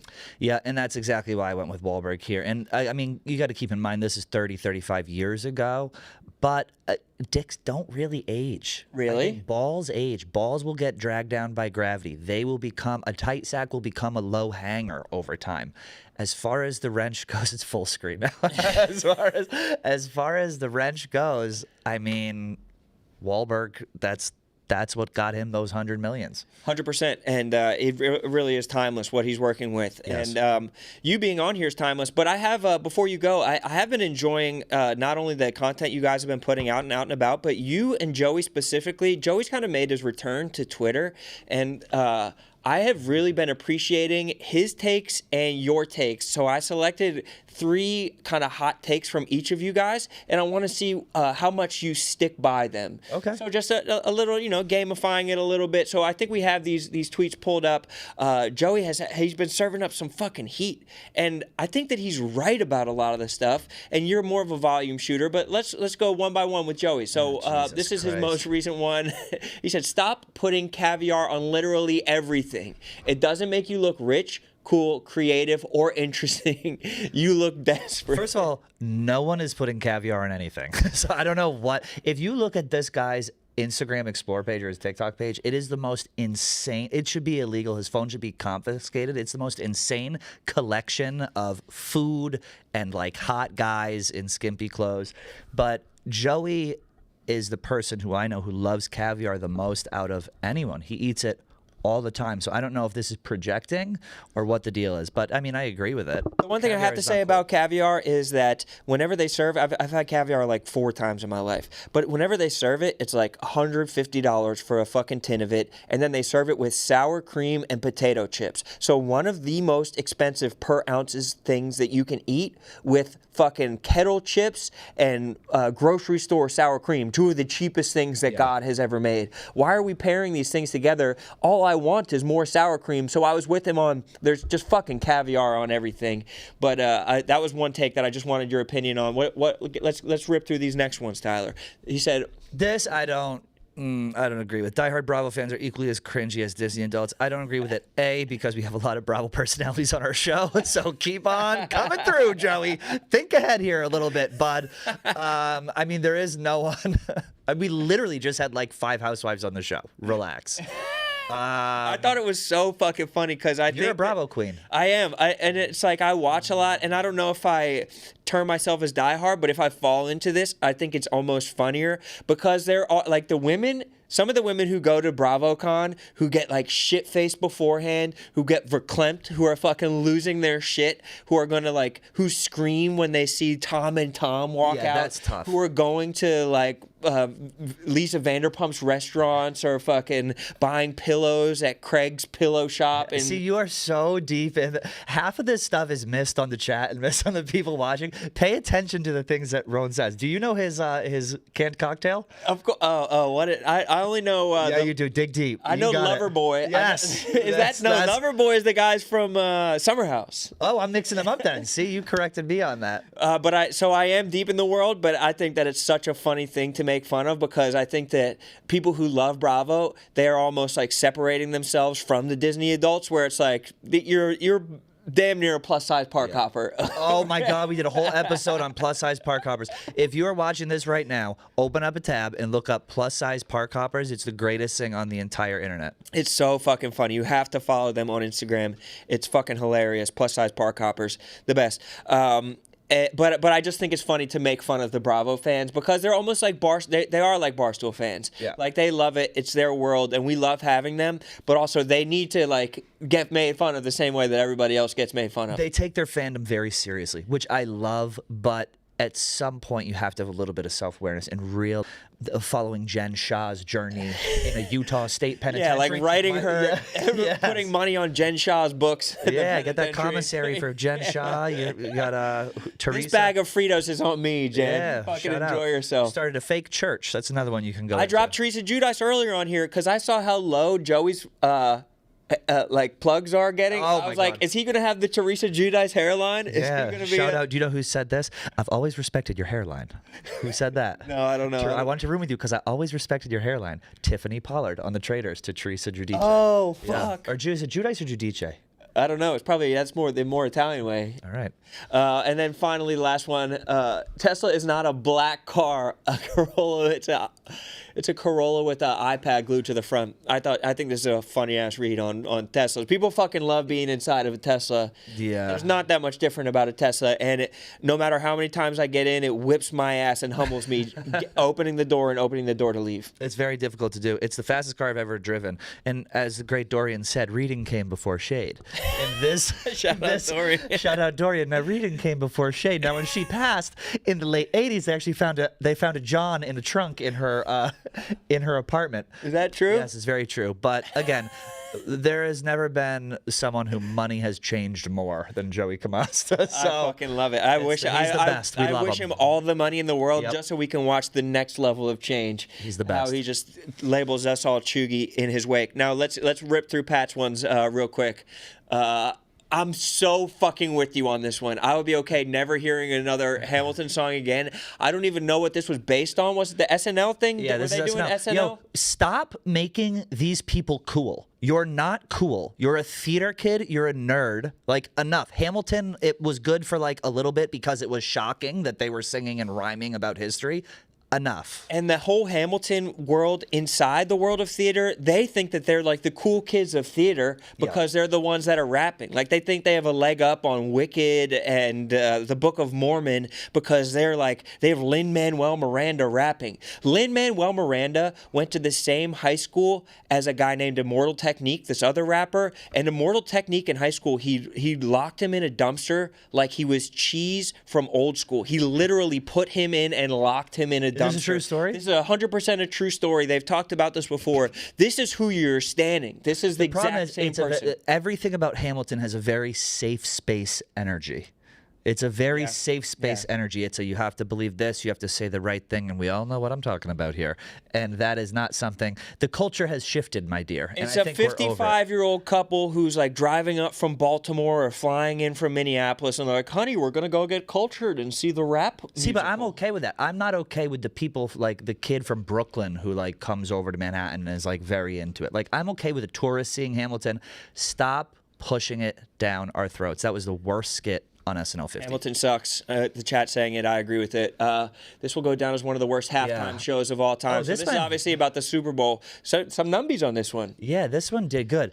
Black Twitter destroyed me. Oh, you got your ass eaten by them? You have no idea. It was like, and I think we put it up on Out and About Instagram too, and I went through the comments. It was like, this fucking honky doesn't know what he's talking about.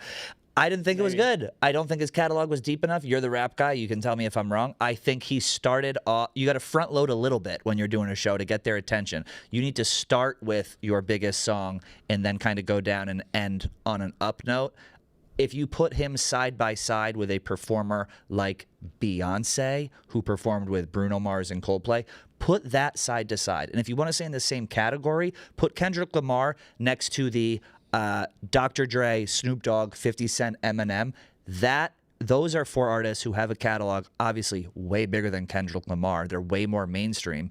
They can hold the attention of the audience much more than Kendrick can. I also admittedly wasn't like paying attention to the symbolism, whatever.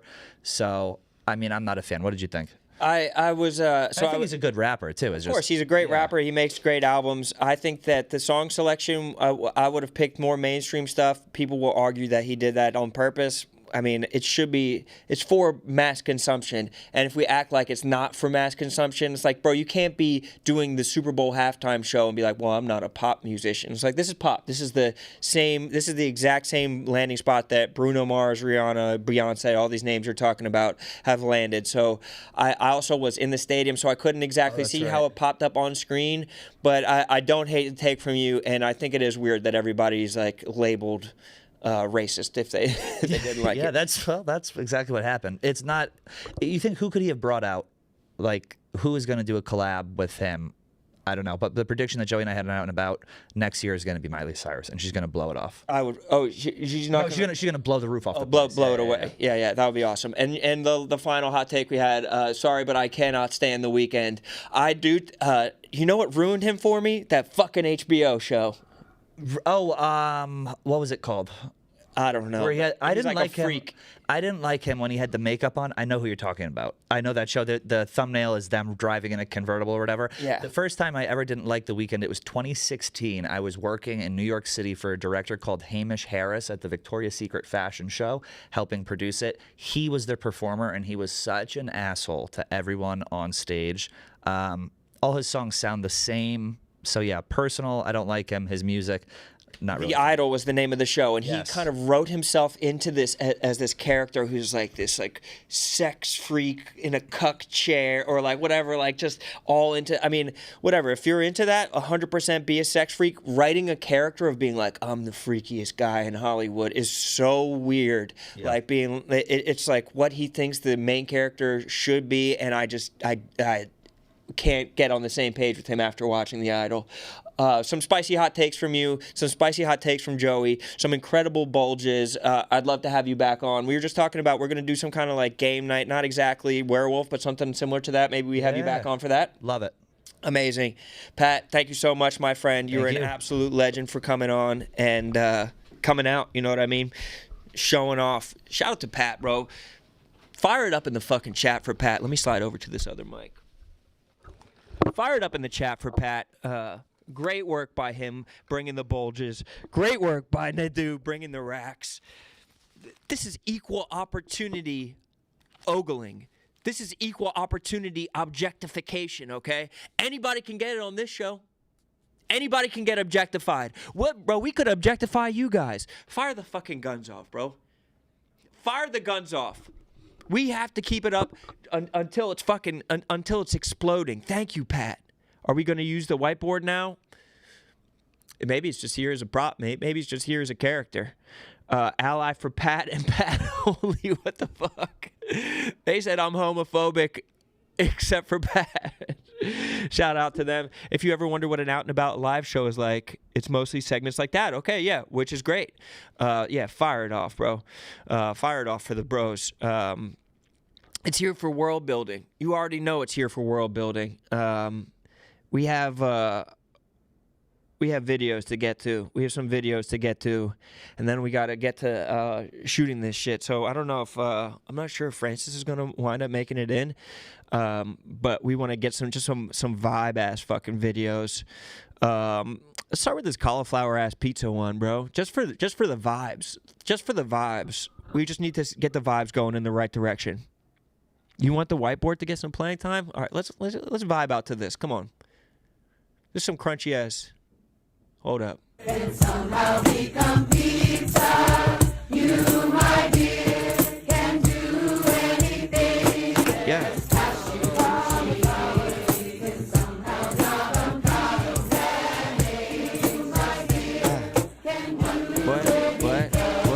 What? Cashew cheese and avocado.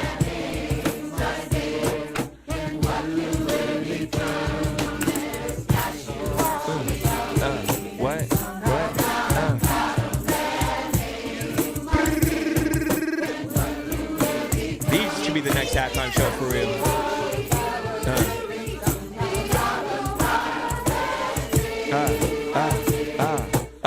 Bro, I could watch this all day. I said, you know, the smell is crazy. And that may be. Aluminum has never touched any of those people's armpits, and salute them for that. That beat goes hard. You cannot say that beat doesn't go hard. You cannot say that if you heard fucking ASAP Rocky recently freed freestyling over that it wouldn't go fucking hard. That Joey Badass couldn't put something down over that. That you couldn't vibe out extra fucking hard over that shit. Maybe you don't agree with the fact that they're talking about cashew making cheese and avocados and some whatever almond crust pizza type of shit. It doesn't matter. That shit is fucking fire right there. Just the vibe of it, the beat, the way that they're building it. The message, the vessel might not be what you're looking for. That shit hits. Let's keep going with the vibes. Let's get this Chinese versus Chinese video. These two bros are about to roast the fuck out of each other. And I loved it. And I don't even know if it's coming from a place of love. Let's watch these bros roast each other. You're mainland Chinese, right? I can tell. Yeah, I am mainland Chinese. Yeah, I can The tell. fuck are you? I'm fucking Canto. Fucking Canto, of superior course you race. can't Fucking Cantonese. Cantonese, bro. No, open the ratchet ass language. Get the fuck out of here. Mandarin. I can't even speak English properly. Yeah. Look at your small eyes, bro. Look My at small this eyes, little you- knife and fucking slit your eyes open. Look at your small My eyes. eyes That are bigger shit's than yours. My eyes are caved in. bigger than Get the yours. fuck out. Even them saying fuck your mother at the same time, it makes it so funny. I think it's so nice to hear racism coming from other cultures. I think it's so nice and refreshing. And it seemed like they were having a good time laughing about it. While I will say we could blind you with dental floss, that's old, like 80s fucking diss. Like, that's the only part of the video that I didn't like, that I think that they could have done better. But even him putting the wire up to his wires. The funniest part was like, what are you, fucking Canto? Are you Mandarin? He's like, making fun of the accent. Mwah. Chef's kiss. The fact that they have this many things about their cultures that separate them. It's so funny when people are like, try to pit like white people against Asian people, when it's like Asian people are pitting themselves, like Haitians pit themselves against like Dominicans. It's like they share a border, but they couldn't hate each other more. I think that it's especially because that video came back to a place of love. I really that they're kind of laughing with each other. I really enjoyed that racism between those two Chinese guys. Really, really nice stuff from those brothers. Bro, can we hit this Toronto slang, bro? Every time I open up my Instagram, I'm getting more Toronto slang, and I can't get enough of these, bros. Toronto slang, maybe best accent of all the waste youths. What's the most recent slang that we're getting from these Toronto bros? What's your favorite word from Toronto? What's your favorite Toronto slang word? Gerber. Why? All these kids are Gerbers. Waste youths. All these kids are Gerbers, fam. Absolute waste youths, fam. You know, Krosky, when I see my dog in a block, I just go to him and be like, yo, Krosky, what you saying? Gerbert. So fucking funny, dude. Like, is it like a Gerber baby and they're just adding a T onto it? Like, those mall videos of them at the malls in Toronto do it for me so much that I almost think that sometimes the bros are upping their accent just whenever they see the microphone come out. But I really think that the waste youths are really talking about Gerberts like that. It's so fucking funny. It's so unique. And I don't know if, I guess Drake put it on the map. And I think that there are a lot of videos of people who kind of want to be in the wake of the Drake accent, but the way that these guys put it down is just really fucking timeless, really fucking funny stuff. One of the, I mean, it's like the Philly accent in some ways, and I think that the Philly accent, I'm not saying that I was the first person to make fun of the Philly accent or to do videos about it, but I was definitely, I saw some, there were old SNL skits, I think, where they did some Philly accents. I know that Scott Van Pelt used to do a Baltimore accent, which was similar to it. Those were some of the first ones I saw before I started doing it, and I know that in the wake a lot of people make fun of it, and I think it's fucking hilarious when they do, but it's almost like the accent has become one of the biggest things. And I think one of the dudes that's really good at it is Saybeast is really funny at it, but he also has a video that I wanted to watch this week, not exactly a Philly accent video, but super funny. The guy who only uses cash is an absolute classic, and we're gonna get to that. We'll watch this video, then we'll hit one. Over here, boss. Yeah, look at over here. Gotta love valet, right? You guys do a good job. Thank you, You sir. guys This do bro a good cracks job. me up. What's the damage, huh? Are you actually paying your way out? Ah, you pay on your way out? Come on, I gotta take care of you. You worked hard. This thanks. bro's hilarious. Yeah, you got change? I don't, but I have Venmo. Venmo, huh? Ven. Who's Ven? What's Mo? Who's Mo? What are you Hilarious. talking about, huh? It's this online payment thing you can use. Online? What is that? I got cold hard cash. Shout out to man. the Cold Hard Cash I mean, I people. got Cash You don't App want if you have cash? that. You Cash Shout out to the App? Cold What's Hard Cash App, brothers. Huh? You don't take cash, but you take Cash App? What's all that? I don't know what you're talking about. Come on. Classic. All right, we're good on that, but it's just hilarious, bro. Anytime I see one of his videos, I'm always clicking. Literally cannot miss it. It's so fucking good. But I want to take this next little moment to talk a little bit about a sponsor that we have. Our good friends over at Stella Blue. Shout out to Stella Blue. We have the QR code on the screen. Scan that thing, okay? This year, the motto is better brew, better you, okay? At Stella Blue Coffee, we believe that good coffee is non-negotiable. It's time to stop drinking those boring, tasteless, big coffee beans and turn to Stella Blue. Stella Blue's coffee has delicious roasts available in the cold cold brew, the K-Cups, ground and whole bean, the formats that seamlessly fit into your morning coffee routine, and every bag sold helps save dogs. Stella Blue is proud to have helped save over 1,000 dogs from rescue to adoption. So enjoy Stella Blue coffee by using the QR code. Hit that QR code on the screen by visiting StellaBlueCoffee.com and use promo code RONE for 20% off orders or $25 or find them on Amazon for next day delivery. Great purpose, better coffee. Shout out to Stella Blue. Fucking goats over there. Saving dogs, such a worthy cause, and great coffee. Every time I'm in the Chicago office, they have the cold brews ready to go. And I'm fucking drinking the Stella Blue in the war room with Andrew Tate alone. Okay, that's the kind of shit I'm on. I got so much good feedback about the Luke Belmar shit that the people who love Luke Belmar are just coming out of the woodwork. They're like, we need more Luke Belmar content. He said, how'd you get Stella Blue? I know, bro. Sick fucking pull by us to get Stella Blue. Drink up the Stella Blue today. Let's do some housekeeping over the Super Bowl. We got like 3 Eagles clips in here that I want to watch. Tyler, whichever one you want to throw on first. We got Eagles. Look at these Indian bros.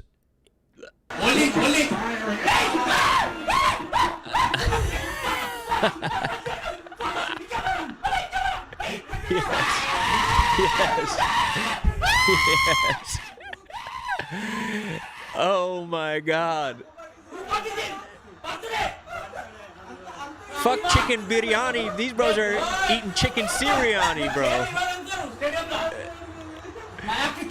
With the Stellas. Shout out to Stella Blue.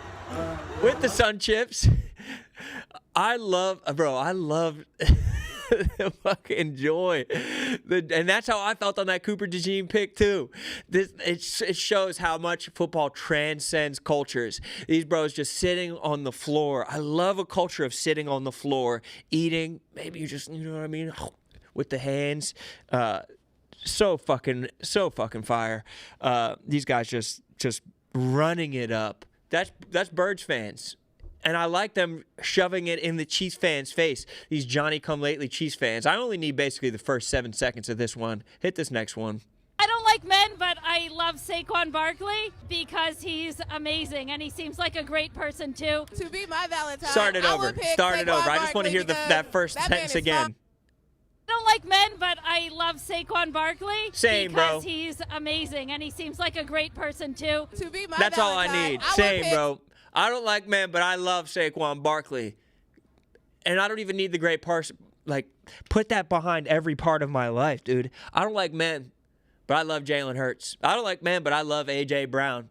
I don't like men, but I love my Philadelphia Eagles with my entire heart. Shout out to them. We also have one more in here, and this is the most Philly shit ever at the parade. This couple got married at the parade. I didn't know about this part. This is an alternate angle. Watch for the zoom in. In a wedding dress with an ankle monitor, heading to the Eagles parade on Valentine's Day. Gotta love Philadelphia.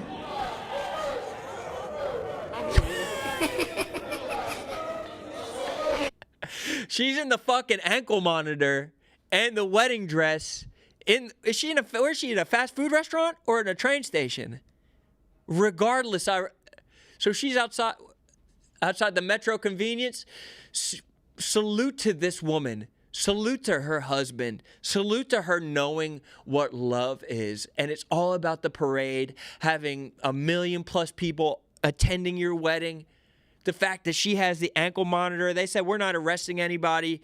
We're just going to go ahead and let everybody with the ankle monitor run roughshod through Philly. Whoa. Breaking news, Bonnie Blue might be pregnant. Don't fuck with me, chat. Do not mess with me, okay? When we have breaking news, we want this shit to be real and verified. Do not mess with me. I can't right now, okay? I'm not ready for that type of shit. We have to hit the academics before I get into celebrating my bro Pat's day.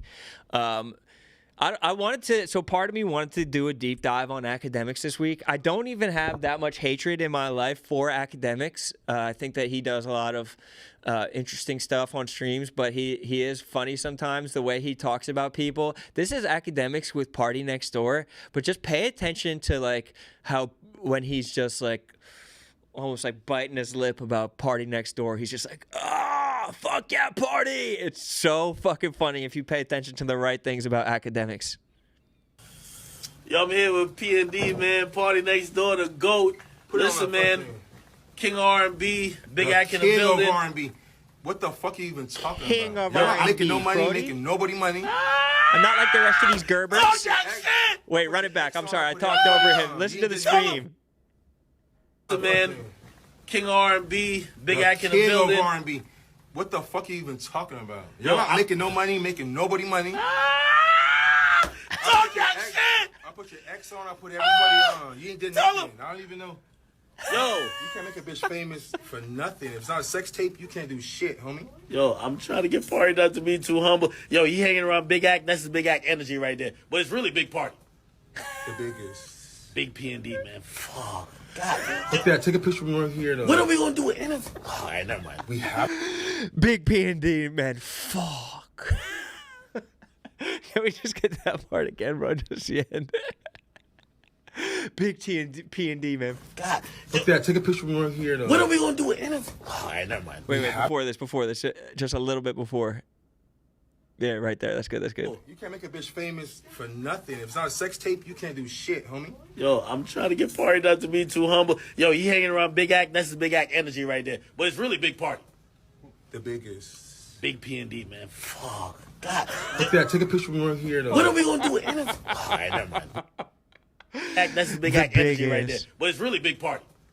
The biggest. Big P&D, man. Fuck. God. Look that. Take a picture when we're here, though. What are we going to do with interview? It kills me. Big P&D, man. Fuck. Oh, fuck. Big P&D. I was dying laughing fucking watching that. Oh, my God. We have so many more videos to get to, but I really don't want to drag it. We only have 10 minutes left, and I need to put on for my bro Pat Stay.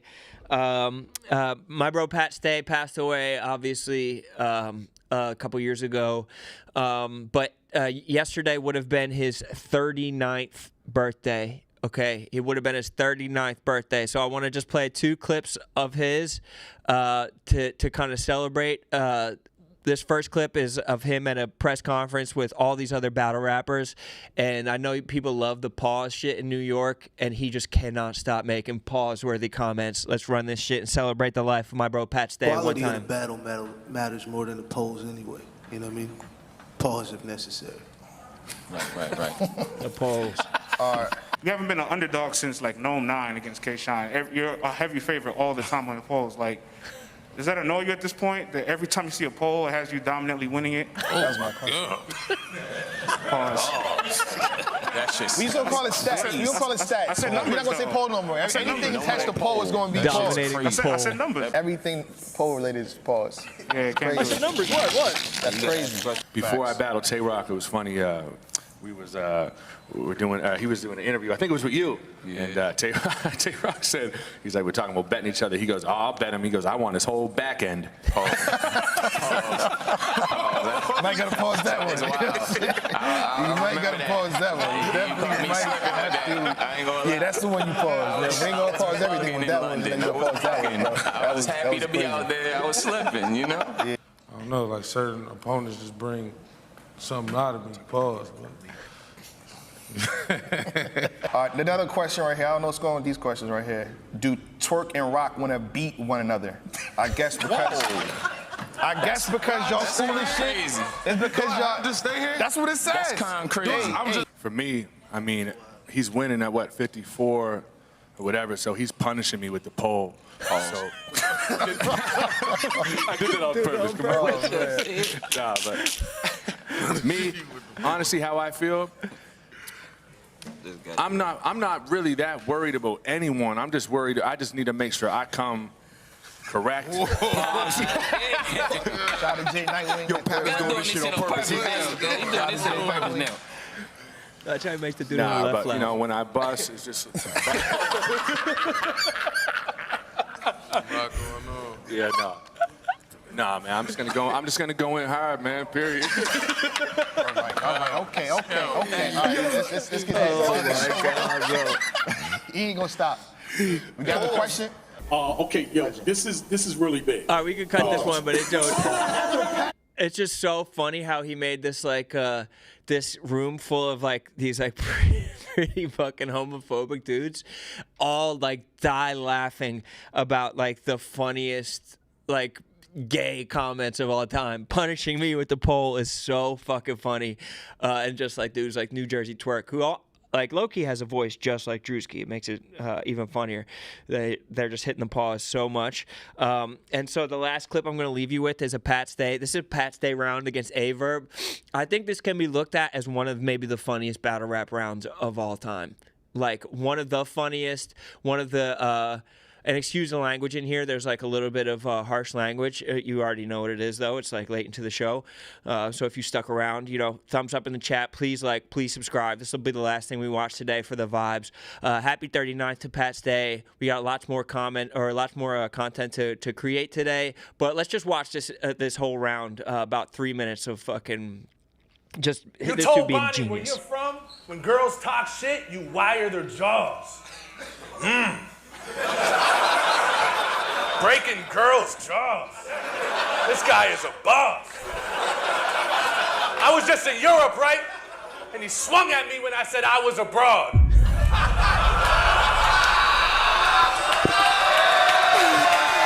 Yo, I bet you foul the shit out your girl when y'all play ball.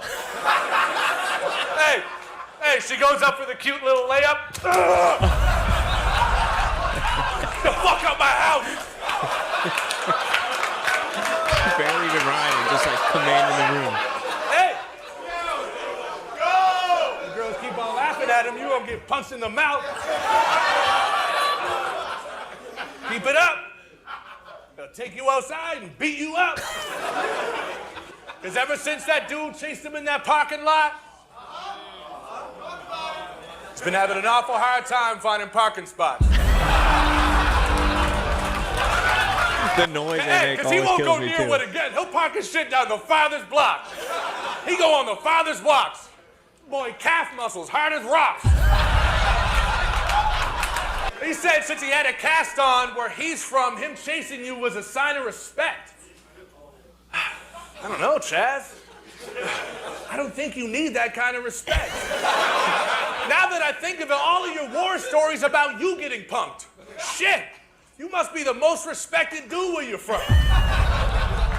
But check it out, fuck it, the jokes. I said, I always wonder why the gay jokes make you so weird and defensive, dude.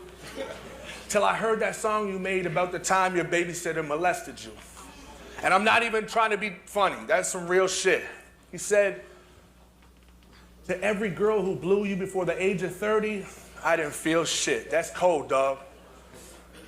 Them blowjobs must have taken so long. Superhead could be spazzing, he'd just be sitting there like a robot. But that's where the gay shit comes in. Cause see, every time he would go soft, it would make him question himself, which psychologically alters it. Wait, you mean to tell me when a girl be sucking you off and cup the bag, that wouldn't be doing shit for you? Fucking fat. Whoa. Oh man, poor guy. I can't imagine, bro. Your babysitter sucked your dick? What? That's what's up. Woo! Bro, what the fuck is It's wrong not with funny, guys, seriously. When he was in high school, he was gang raped by the entire cheerleading team. Babysitter makes his lunch for him, cuts the corners off of his sandwiches, fucking sucks his cock, sends him off to school. Woo!